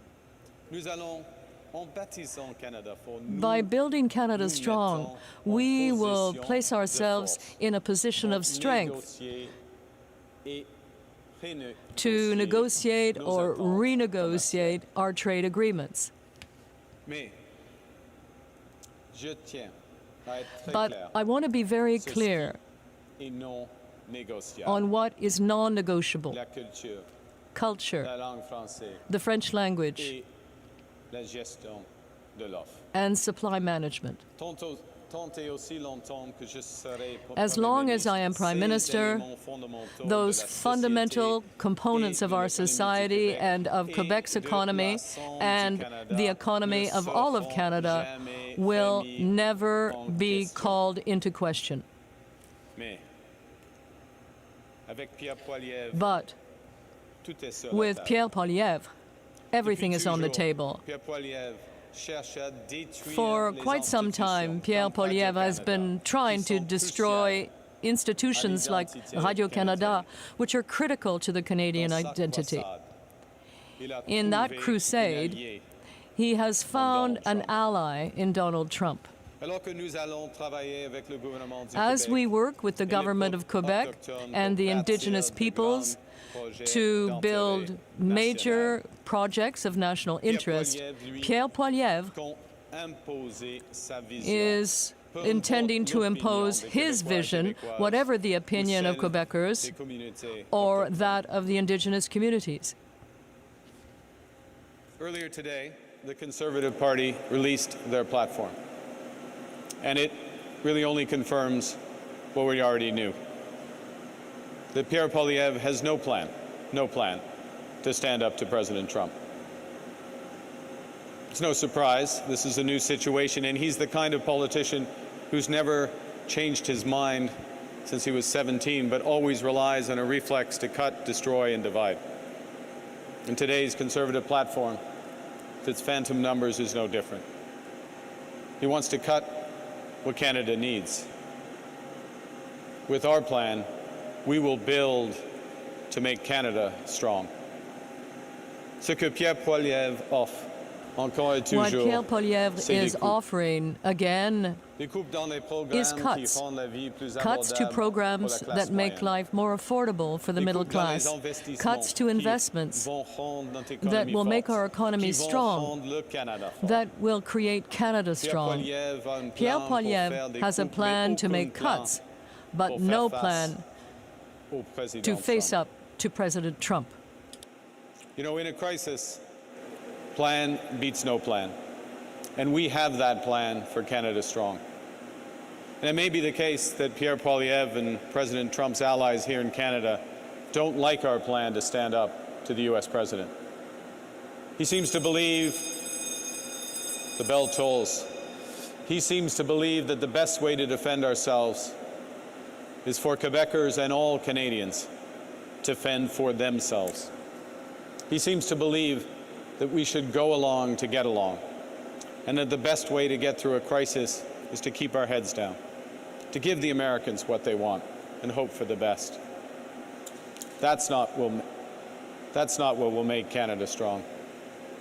Ce n'est pas avec l'approche de Pierre Poilievre que nous allons protéger le Québec. It's not with Pierre Poilievre's plan that we'll be able to protect Quebec, protect our sovereignty, and build Canada strong. The choice before us could not be clearer. Do we want to cut what we need, or do we want to invest in our future? In the face of this crisis, will we bend down before the will of the Americans? Or will we stand up? Will we stand strong? If you want a strong government that will defend Quebec and stand up to Donald Trump, you must vote for that. No politician knows what the outcome of this election will be. That is in your hands. What I do know is that together we can give ourselves far more than what the Americans can take away from us. As the United States becomes isolated, Canada will guide the world. With our plan, we will fight against the attacks of the American president. We will protect our workers and our businesses. We will protect our culture and the French language. We will build a strong economy, build Canada strong. Thank you very much. Thank you. Merci. Nous allons maintenant prendre une quinzaine de minutes de questions de la délégation. Ensuite, 5 minutes de questions des médias locaux. Première question, Laurence. Oui, bonjour, Monsieur Carney. Hello, Mr. Carney, Radio-Canada. In his plan this morning, Mr. Poilievre is keeping daycare, dental care, but proposing a much smaller deficit than yours. That won't please Canadians, according to the Conservatives. We can't hear you, Mr. Carney. Yes, okay. It's a plan with a lot of numbers, magic numbers, imagined numbers. For example, on childcare and dental care. The Conservative platform says, okay, we're keeping these programs for people who already have them, but not the others. So there will be two types of Canadians. That's strange. A Canadian is a Canadian, first point. Second, with it comes to tax cuts, the bring it home tax cut, that only arrives in year 4 of his platform. The middle-class tax cut proposed in our platform comes right now, while we're in this purchasing power crisis. And when it comes to his numbers, in this platform, there's just magical economic growth happening. It falls from the sky, but he doesn't know how to manage it. It will be a nightmare for Canadians. You cannot compare a real platform, a prudent and ambitious platform such as the Liberal plan, with Mr. Poilievre's nightmare platform. There are so many phantom numbers in that platform. But let's start with the approach. With respect to $10 a day childcare, with respect to dental care, farmer care, the approach is, if you already have it, you can keep it, but no one else can have it. So we have two types of Canadians. I thought a Canadian was a Canadian who's a Canadian. In our country, that is the case. So you bet if you haven't had children and got them in, you get the point. Secondly, there's a phantom growth that comes from the sky in his platform that arrives and changes his numbers, even though he doesn't have a plan to fight against President Trump. He also has a tax cut, a bring-it-home tax cut that never comes home. It doesn't arrive until year 4 and 5, right when we see the need of Canadians. Our tax cut, compared to his plan, I'll give you one number, is 4 times larger this year. Is 4 times larger. These numbers are a joke. We aren't in a joke. We are in the worst crisis of our lives. It takes a serious government. It takes a serious plan. It takes a plan that delivers today. It takes a plan that delivers investment. It takes a plan that grows this economy, stands up to Trump, and moves forward with the brilliance of the workers here and across Quebec and across Canada. Vous dites que vous avez un plan You say responsable. that you have a responsible plan, but at the same time, when someone like Trevor Trooms is saying of your plan that the fiscal direction you're proposing is unsustainable for Canada potentially, what do you think of that? Well, I have a lot of experience as an economist and as an economic manager. We have a prudent plan, not assumptions. There is no increase in the debt to GDP ratio. There's a reduction of the government deficit in relation to the size of the economy. Also, we are bringing down the great rate of growth of government spending from 9% to 2% with very prudent assumptions. And essentially, this is a plan that will accelerate economic growth here in Canada, a plan that will make us strong in relation to the United States, where the economy will weaken. So Trevor Tombe is wrong, in your opinion? Yes. I have more experience than he does, and it's important to state that. With CBC. I'd like to follow up on that. Just if you've got an economist like Trevor Tombe saying that your plan is unsustainable, is just that, is there an argument that if Pierre Poilievre is trying to bring down spending, bring down the deficit, that his plan is more fiscally responsible than yours? Okay. There's one thing that you can write on a paper. There's another thing that will happen in the economy. Okay? So our plan, to be clear, is focused on investment in growing this economy. All of the spending, all of the investment in years 3 and 4 are for growing the economy. We are creating $500 billion of investment in this economy over the course of the next 4 years.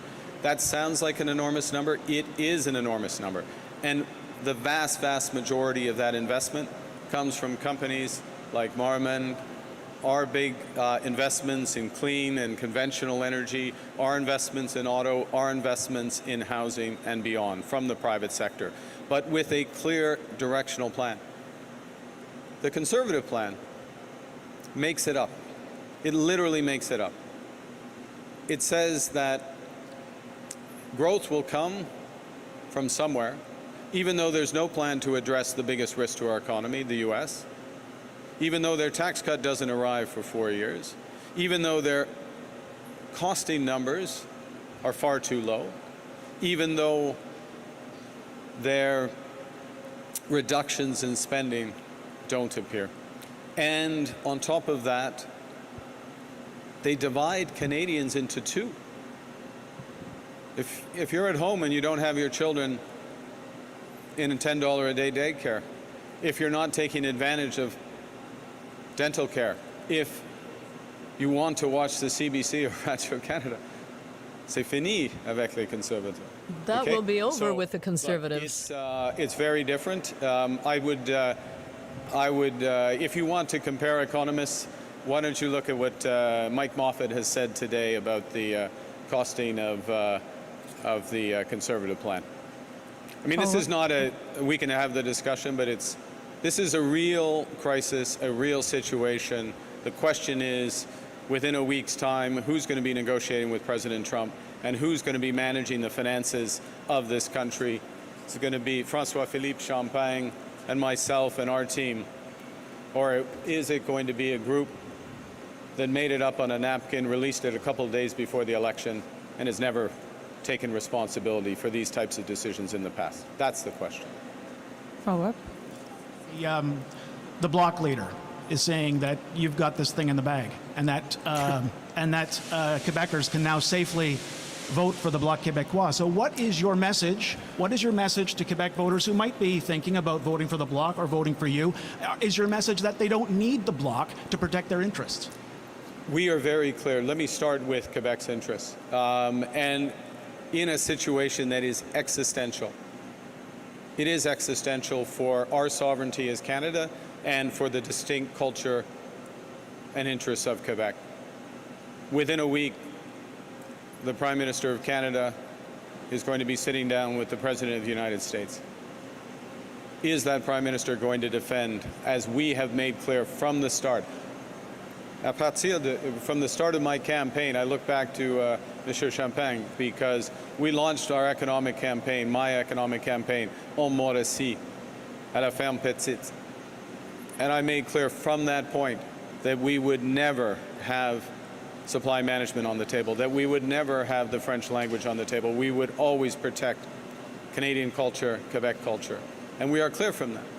But it's the person at the table who will make those determinations and decisions.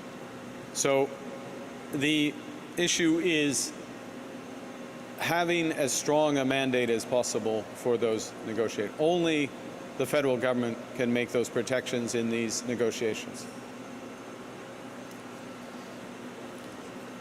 Good afternoon, Mr. Carney. This is Pramit Mukherjee from Reuters. By when do you realistically think that Canada should hope to reach a fiscal surplus? In 5 years, 10 years, 15 years, when? Well, the first thing, if we ran let me tell you something. If we made the assumptions that the Conservatives did about growth in our platform, we'd be in a fiscal surplus in 5 years, to be absolutely clear. If we did the same thing as they did, okay? So I can show you a fiscal surplus. And in fact, I can make a pretty good argument that a strategy that's driving enormous private investment, directly private investment, is going to help deliver that growth.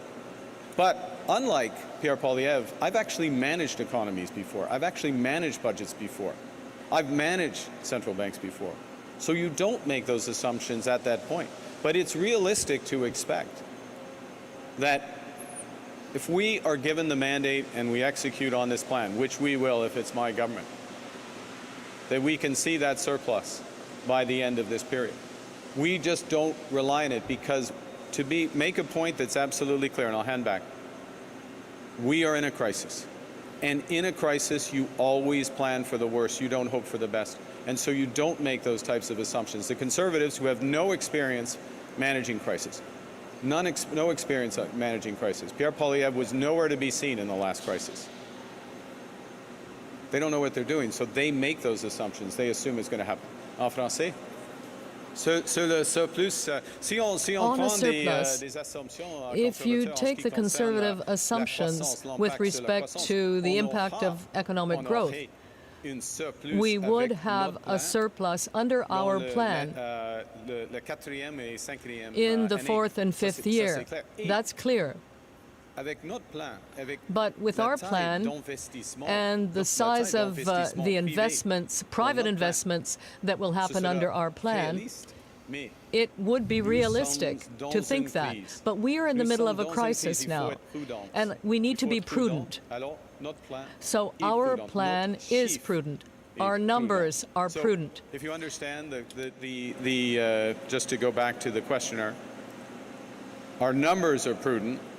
Our plan is ambitious. Our plan should deliver that increase in growth. But having managed many budgets and many economies, you don't assume that.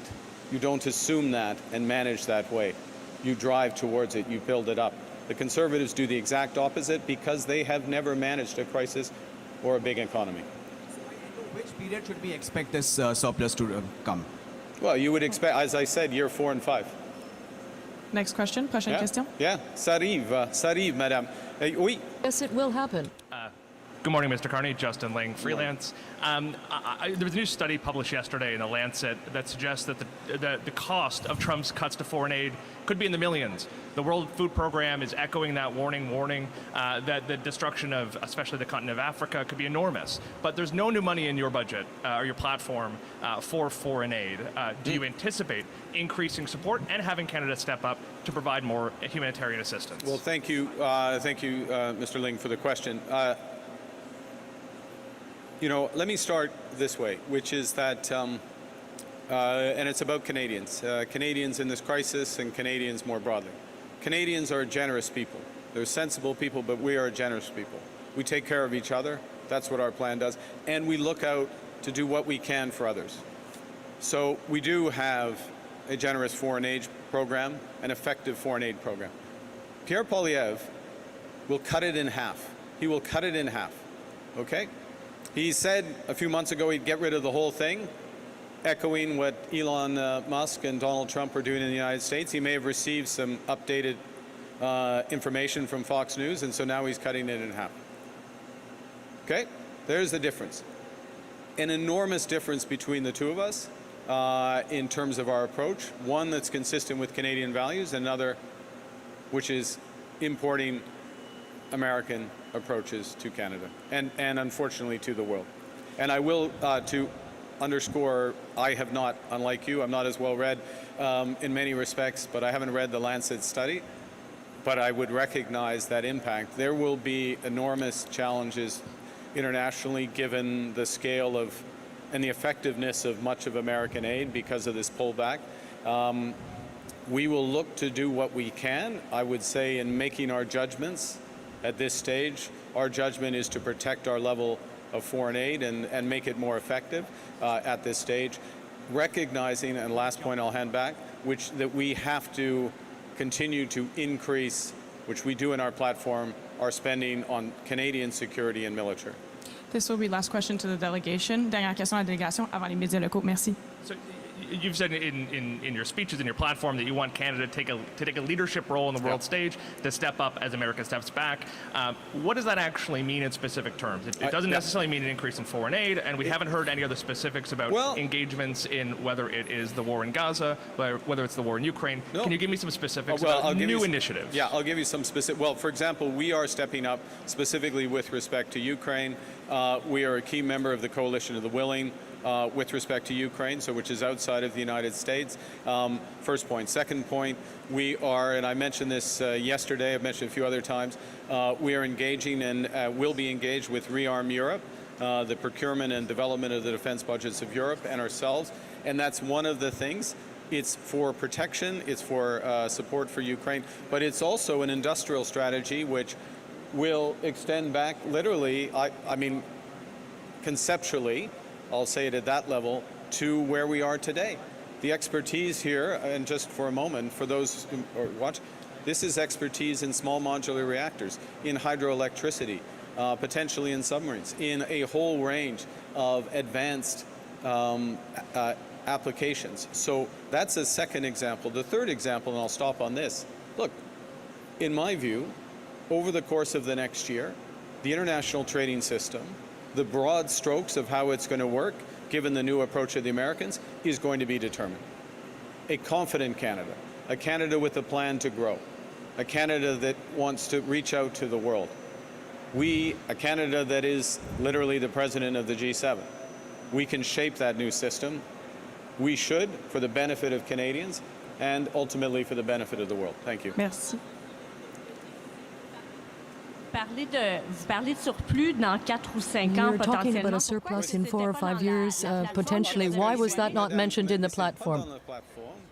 Well, as I just said, it's not in the platform because we have to be prudent when we're presenting numbers. The Conservatives are assuming strong economic growth.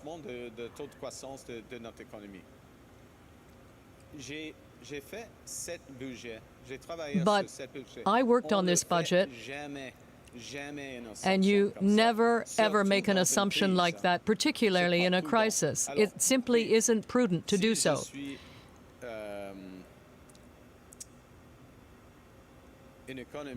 So, if I'm an economist, not the Prime Minister of Canada, but an economist, I'd say, okay, there will be major investments made here in Canada. There is a plan to accelerate the rate of growth, and there will be dynamic effects that flow from that. There will be benefits flowing from our plan. But at that point, there will be no deficits in year 4 and year 5 of our plan. But again, in a crisis, we need to be prudent, and we are being prudent and ambitious. Mr. Carney, I'd like you to comment on Ms. Desrochers, your candidate.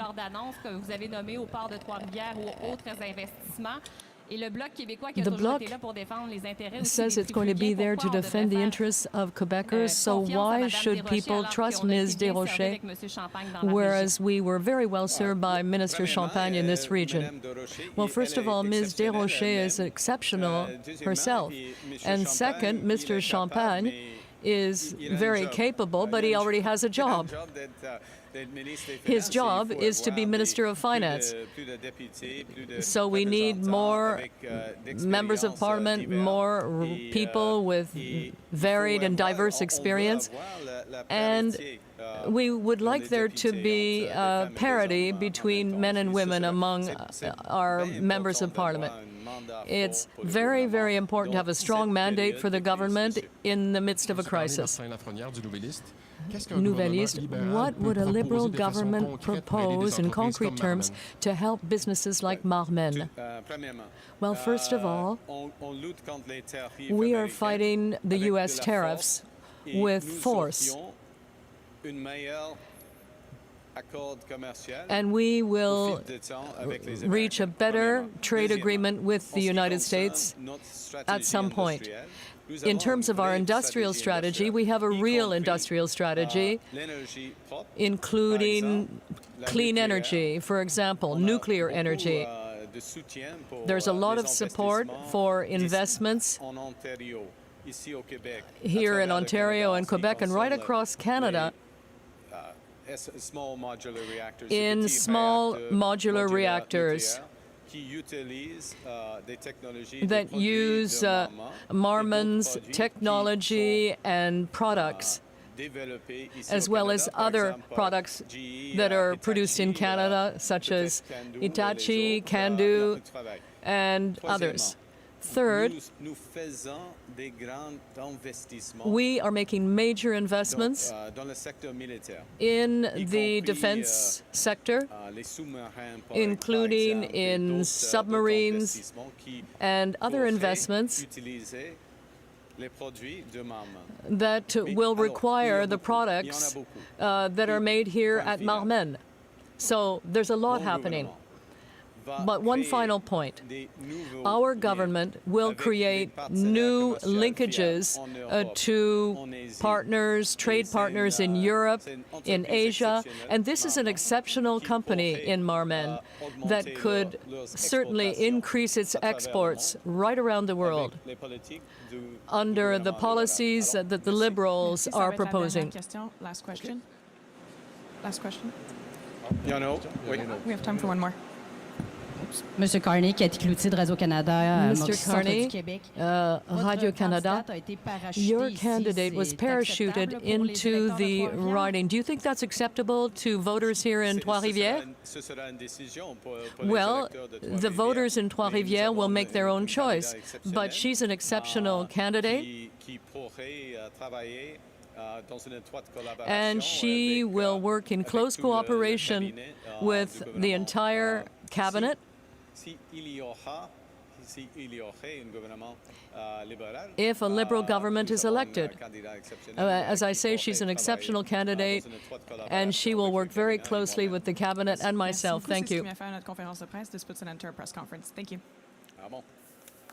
That was Liberal Party leader Mark Carney speaking in Trois-Rivières, Quebec at a Marmen factory. The company is a leading manufacturer of machinery and equipment for companies throughout North America. Now, Carney began his comments discussing Canada's response to Trump's tariffs, but quickly turned to reaction to the Conservative platform just released in the last hour.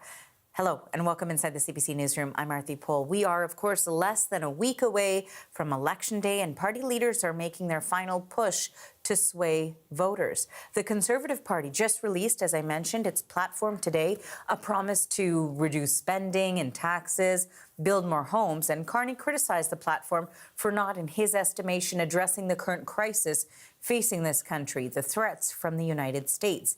Meanwhile, he also made news saying he says it would be realistic to expect Canada to run a surplus in 4 to 5 years if things go according to plan. I do want to bring in the CBC's Janice McGregor. These were just some of the things that were talked about. Also, the introduction of Caroline Desrochers, the candidate who will be running in Trois-Rivières. So what stood out to you here? Yeah, just briefly on her. She apparently is from Montreal, and you could tell from the tone of the questioning that there's some skepticism locally about whether she's been parachuted in. We need to talk about the subjectivity of math, and people are going to be like, what? Numbers are numbers, right? When you're talking about costing platforms, when you are talking about economic projections and really uncertain moments like we're in, there is actually a lot of room for creativity and interpretations and differences of opinions. I think if you're taking one thing away from watching these last two news conferences is that people have a lot of takes. And they have dueling economists and dueling validators that these two parties are saying are proof that the conclusion they are putting in front of Canadians about what the real numbers are and how much their promises cost and where the deficit, debt, the economy generally is going, are correct. Indeed, actually, economics and government finances can be subjective. You can build in assumptions that other people don't agree with and come up with different numbers. The extent to which this has become quite personal, I found interesting. Carney unabashedly saying, look, I disagree with that economist, and pointing to a different economist that sees it the way he does as the better person to listen to, pitting some of the most quoted analysts in this country against each other, but also Carney pitting himself against Pierre Poilievre with some pretty pointed words, sort of saying, unlike him, I've actually managed budgets before. You, of course, did work at the finance department for a time. Also pointing out that Poilievre, even when he was in government, had no experience actually dealing with the crisis. Nowhere to be seen in the last crisis was the exact quote from Carney. We do need to talk about tax cuts, though, because as we puzzle through the numbers and particularly the table that the Conservatives gave us in their platform, one of the things we've noticed is that the costing for the Bring It Home tax cut, so taking that lowest federal tax bracket and in the Conservative plan taking it from 15% down to 12.75%, that was announced in the first week of the campaign. They gave us a set of numbers for how that breakdown works year for year. When we went to the platform today, the numbers were different, making us wonder how that could be. The Liberal War Room has pointed us to an analysis from the Parliamentary Budget Officer, and the number in the Conservative platform matches what the PBO report just posted now. Says this is new just out, the costing.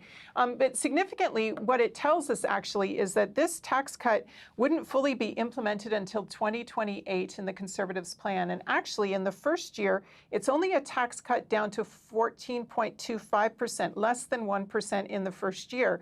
The Liberals are planning to cut right away. You heard Mark Carney talk about it, the full 1%. So in the first year, the Liberal tax cut is actually bigger than what the Conservatives are proposing. And then it ramps up. In the next year, the Conservatives would drop it to 13.5% and then go down to 12.75%. And that is why, now that we know this information, perhaps it's a little easier to understand the way the numbers ramp up to the total costs here and how they weren't lining up before when we weren't given kind of this information about what the real kind of projected sort of scaling back of that bottom tax bracket is. So some clarity there about something that I think we were all confused about when we first saw the figures in the Conservative platform.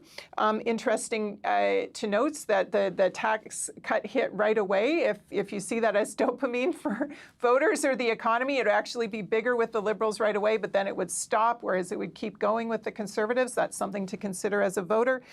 And consider as you puzzle in your math for the first year versus the out years of the two plans. Finally, just quickly, because they are in Trois-Rivières, Quebec, and this is at a factory that makes heavy equipment that is impacted by Donald Trump's tariffs. Carney was asked about something that actually François Blanchard, I was listening to him in the other ear, was talking about as well, whether Bloc voters who had been telling public opinion pollsters that this time they might vote Liberal because they didn't want a Conservative government, whether it's now safe for them, given the polls, to return to the Bloc Quebecois fold. This is Blanchard's message. He is trying to bring home his vote. But Carney still portraying things for Quebecers as existential and that the Liberals are the ones to best represent the interests of Quebec, and pointing out that within a week, the person that voters choose could be sitting down with the President of the United States. I would expect both of these things to figure strongly in the closing arguments from both the Bloc and the Liberals as we get down to short strokes, brass tacks, whatever you want to call it, in the province of Quebec. You really do see them kind of getting down to their final appeal here for how they want people to go. The Quebec polling numbers have been volatile. They are swinging back a little bit in the Bloc Québécois' favor. But if the Liberals want a majority, they do probably need to win pretty big in Quebec. So you see the stakes here and why these closing arguments might really matter, especially in a riding like Trois-Rivières, which might be a swinger. Thanks for this, Janice. The CBC's Janice McGregor in Ottawa.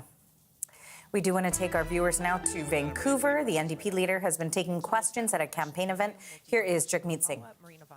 CBC News. Hi, Mr. Singh. The Conservatives have released their platform today, and specifically in it, they say that they will keep the dental care plan as it exists right now, as well as the deals to bring in those certain medications for pharmacare, the deals with the provinces. So why should Canadians be voting for you if these programs will continue to exist without New Democrats? Do Canadians honestly believe Pierre Poilievre will keep these programs?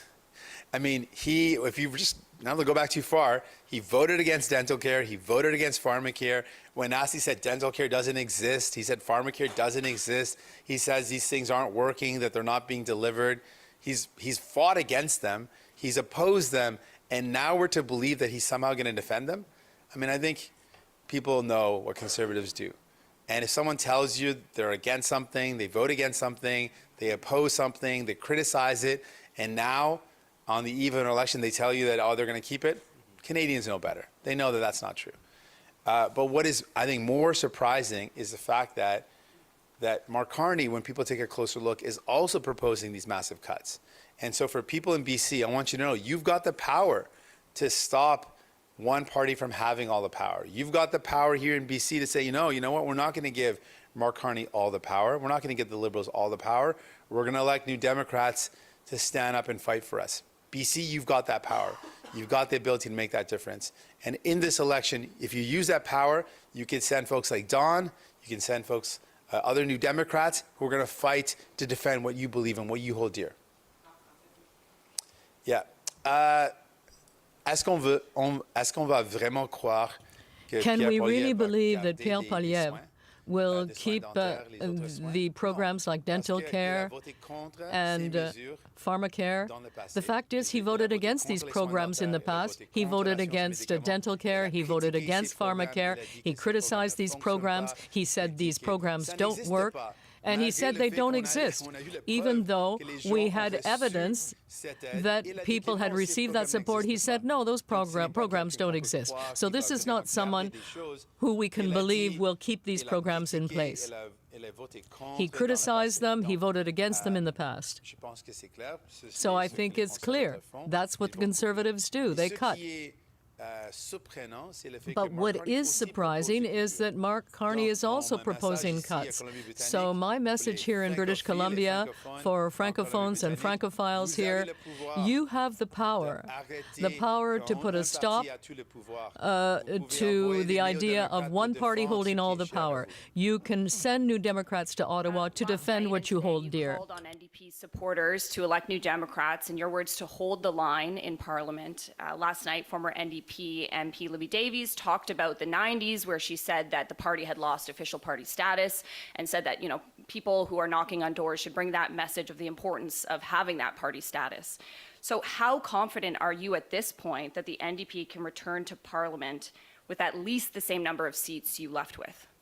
Well, I'm confident Canadians have seen the difference that we've made. Jean's story is really powerful. I want folks to know that that's who we're fighting for. And Jean said how amazing it was for her bill to go in and get dental care. That only happened because British Columbians voted for New Democrats and sent us to Ottawa.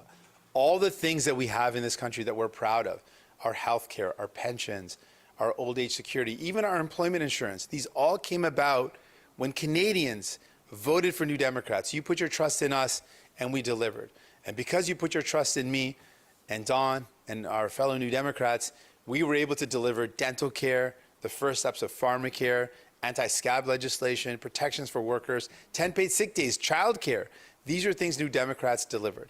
And so in this election, I think there's a really crucial election. And Canadians have really that important choice. Do you want someone that's on your side, not on the CEOs or the billionaire side? Do you want someone that's going to fight to defend what you hold dear, like your health care and these programs that we have fought for and delivered? If you want to defend them and expand them, New Democrats are the only party you can count on. Rachel Aiello, CTV News. Good morning, Mr. Singh. With all due respect, you didn't answer my colleague's question. You were talking last night about needing to have enough NDP MPs to hold the line. Is that where your campaign is at right now, that you are facing down potentially losing official party status? We want Canadians to know what's at stake. And so we want Canadians to know who's really going to hold the line for you. Who's going to really stand up against the threats that Donald Trump presents, the threats against our healthcare system, the threats against who we are as a country. When people talk about wanting to fight back against Donald Trump, they say we're never going to be the 51st state. One of the first things that people say is because we've got healthcare. We take care of each other. We believe in looking out for our neighbor. And who fought to bring in healthcare? Who fought to defend it at every step? Who fought to expand it? That's New Democrats. So we're saying if you want someone that's going to hold the line on the things that you hold dear, the things that you believe in, the things that you care about, like a universal public health care, like dental care that's there for you, expanding pharmacare, the only party that's going to do that is New Democrats. And you've got a choice in this election. You've got the power to send us to Ottawa to hold the line for you, to defend what you care about. When the Liberal Party was having a conversation about being in a position of potentially needing to save the furniture, there was a push to change the leader. If your party fails to secure official party status or even loses some of the seats you hold now, will you resign? I'm not looking to after the election right now. I'm focused on the election in front of me. And right now we've got 7 more days. We're going to fight hard for people. We're going to fight hard for folks to know that you've got the power to send us to Ottawa to continue to fight for you. It's been the honor of my life to be able to deliver things like dental care, helping millions of Canadians, seniors and kids. Next month, it's going to expand to include all adults that earn less than $90,000. To make sure that happens, to make sure people get care, you need New Democrats there. Sadly, we know, history has shown us, the Liberals, when in power, often forget about people. And they don't act unless forced to do so, unless pushed to do so. And the only party that can push them to deliver what you need, what your family needs, is New Democrats. You have the power to make that happen. David Thurton, CBC News. Hi, Mr. Singh. Good morning. Morning. You're talking about holding the line last night, now this morning. Does this mean that essentially you see the only opportunity for the NDP to maintain its status quo, to protect its existing seats, and you're not really thinking about growing the party in this election? Have you ruled that out? I think folks have misunderstood holding the line. We've said hold the line against the cuts, hold the line against the attacks on our system. Who's going to hold the line to defend what people care about? That's what we mean by hold the line. And for folks out there who are worried about attacks on healthcare, worried about privatization, we've seen more and more private care creep into our country. We're pointing out that while Mark Carney says that healthcare shouldn't be a business, just a couple months ago, it was a business for him. It literally was a business. So he's saying one thing today, or recently, yesterday, he's saying one thing in this election, but a couple months ago, he did the opposite. He made healthcare a business. He bought HealthScope as the chair of Brookfield Investments, and they profited off of healthcare. And it was so bad that Australia had to pass a law to ban it from happening again. That's how bad it was. So if you want someone to hold the line on universal public health care, if you want someone to hold the line against private delivery of care, then vote for New Democrats, because we're going to fight for you and hold that line and defend what you care about. That's what New Democrats are going to do. That is Jagmeet Singh speaking in Vancouver. He is criticizing both the Liberals and Conservatives for proposing spending cuts that he says would hurt the average Canadian. But several questions that we heard there focused on whether the NDP would survive the election. Right now, polls show support for the party at just about 8%. Singh says the party is focused on what they can deliver for Canadians if they receive enough support. And of course, this is all part of that last push from parties ahead of Election Day. We will get Canada building again with a new Conservative economic action plan to unleash our vast resource wealth, build major new infrastructure, bring back investment, and turn Canada into the richest country in the world. To that we know. Thank you. Conservative leader Pierre Poilievre unveiled his costed platform to Canadians today. Poilievre is pledging to cut Canada's deficit by 70%, but didn't include a timeline for getting back to a balanced budget. He also promised to build 2.3 million new homes and cut the lowest personal income tax rate from 15% to 12.75%. It's now less than a week until the election on Monday. Poilievre is the last major party leader to unveil his plan. Both Liberal leader Mark Carney and NDP leader Jagmeet Singh revealed theirs over the weekend. So now, for more on this, we want to reach Chris Reagan. He is an associate professor and the director of McGill University's Max Bell School of Public Policy. He's also a registered member of the Liberal Party. Chris, thank you so much for making time for us today. We appreciate it. Thanks for having me. Okay, so you have had a chance to read through the Conservatives' platform that was released this morning, which they have called, quote, a plan for change. What do you make of the price tag of their promises? Well, look, I think there's two ways to look at the fiscal aspect of these plans, thinking about the Conservative and the Liberal plan. You can look at sort of the bottom line. How does it all add up? Or you can look at the items line by line and in both cases, you really see a difference in these two parties. For the Conservatives, they're talking about deficits of about starting at $31 billion for the next couple of years and then falling down to 14. So there are still budget deficits and there's no sign of budget balance in that 4 years. So it's $100 billion of new government debt over 4 years. But the Liberals, of course, are talking about more than twice that in terms of budget deficits over the next 4 years, adding $225 billion in debt. So you say, well, if you really care about government debt and you're worried about government debt being too large, then I guess, the Conservative budget is more to your liking than the Liberal budget. But then you have to think, well, where's all the money being spent on? And do you actually think that the spending decisions and the spending reduction decisions in these two budgets make sense? And there you could have a much longer conversation, because you're going to go item by item. And in these two platforms, there's lots and lots of items to talk about. Okay, so, the Conservatives, I want to talk about this with you. The Conservatives are promising, as we mentioned, to cut the deficit by 70%. Part of that will come from less spending on bureaucracy when we're talking about attrition, consultants, and also a third of a cut to foreign aid as well. Is that all doable? And is this the change that Canadians might be looking for? Well, those are two quite different questions. Is this doable? I think the answer let's start is, there. Well, there's the federal government spends something like $550 billion.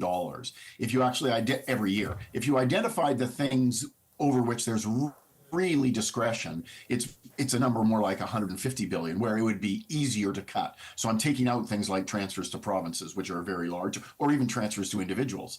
So could you actually cut foreign aid? Yes, you could. Do Canadians want that? Well, that's a different question, and you'd have to ask, Canadians and see the surveys on that. But another thing that is true in both of these fiscal plans is that there are assumptions made about two things: about how the economy will unfold over the next few years, because that's going to tell you how much your spending or your tax revenues will evolve over time. But also there's assumptions about the effect of the policies themselves. So for example, both parties, Conservatives and Liberals, have promised to eliminate the GST on new homes. The Conservatives are being a little bit more generous on this. They're eliminating the GST on all new homes below 1.3 million. I think the Liberals is just below 1 million. But these two are expected to be revenue differences that are hugely. 1.5 billion for the Liberals, 8.6 billion for the Conservatives. And so my question is, I think the Conservatives are assuming that the GST cut is going to be hugely expansionary in terms of the supply of new homes, and therefore that's going to have a much bigger effect. I question whether that's realistic, but I don't want to just say just on that issue. You could question a whole bunch of assumptions in both platforms, and of course these are the assumptions that aren't released in the platforms. So there's lots of assumptions that are hidden that you've got to really think about. Finally, I wanted to ask you in terms of the timing of this all. I'm just reading here that Elections Canada said a record number of Canadians voted during advance polls, an estimated 7.3 million electors. That's a 25% increase is what I understand. That's what Elections Canada says from the previous election with advance polls. Poilievre's platform came out today. Advance polls are closed. What do you make of that timing? How much does that impact voters and their ability to really compare and contrast, as you've just done for us? Well, obviously for the 7.3 million that have already voted, I suppose it's too late. But that means there's still many, many millions that haven't voted yet. Look, I think if you take the time to look at these platforms, it doesn't take very many minutes to look at these platforms to recognize that there's a pretty stark difference. I think it's pretty clear that the Conservative platform is one that it does involve a lot of spending cuts relative to the status quo. That's because I think the Conservative Party believes that the government has been spending too much. The Liberal platform shows very few spending cuts. And in fact, they talk about efficiencies and saving, but they don't usually lay out the details. The Conservatives are much more transparent about what they will cut. But the Conservatives are announcing a lot of new spending programs, and most of which have been talked about during the campaign. And so it's pretty hard to avoid the conclusion that the Liberal Party is talking about the government becoming bigger, spending more, and the Conservatives are talking about government spending less. And those two different platforms are going to appeal to different kinds of people, for sure. Chris, thank you so much for joining us and for your insights today. We really appreciate your time. My pleasure. That is Chris Reagan. He is an associate professor and the founding director of McGill University's Max Bell School of Public Policy. And you're watching CBC News Network. We'll be right back.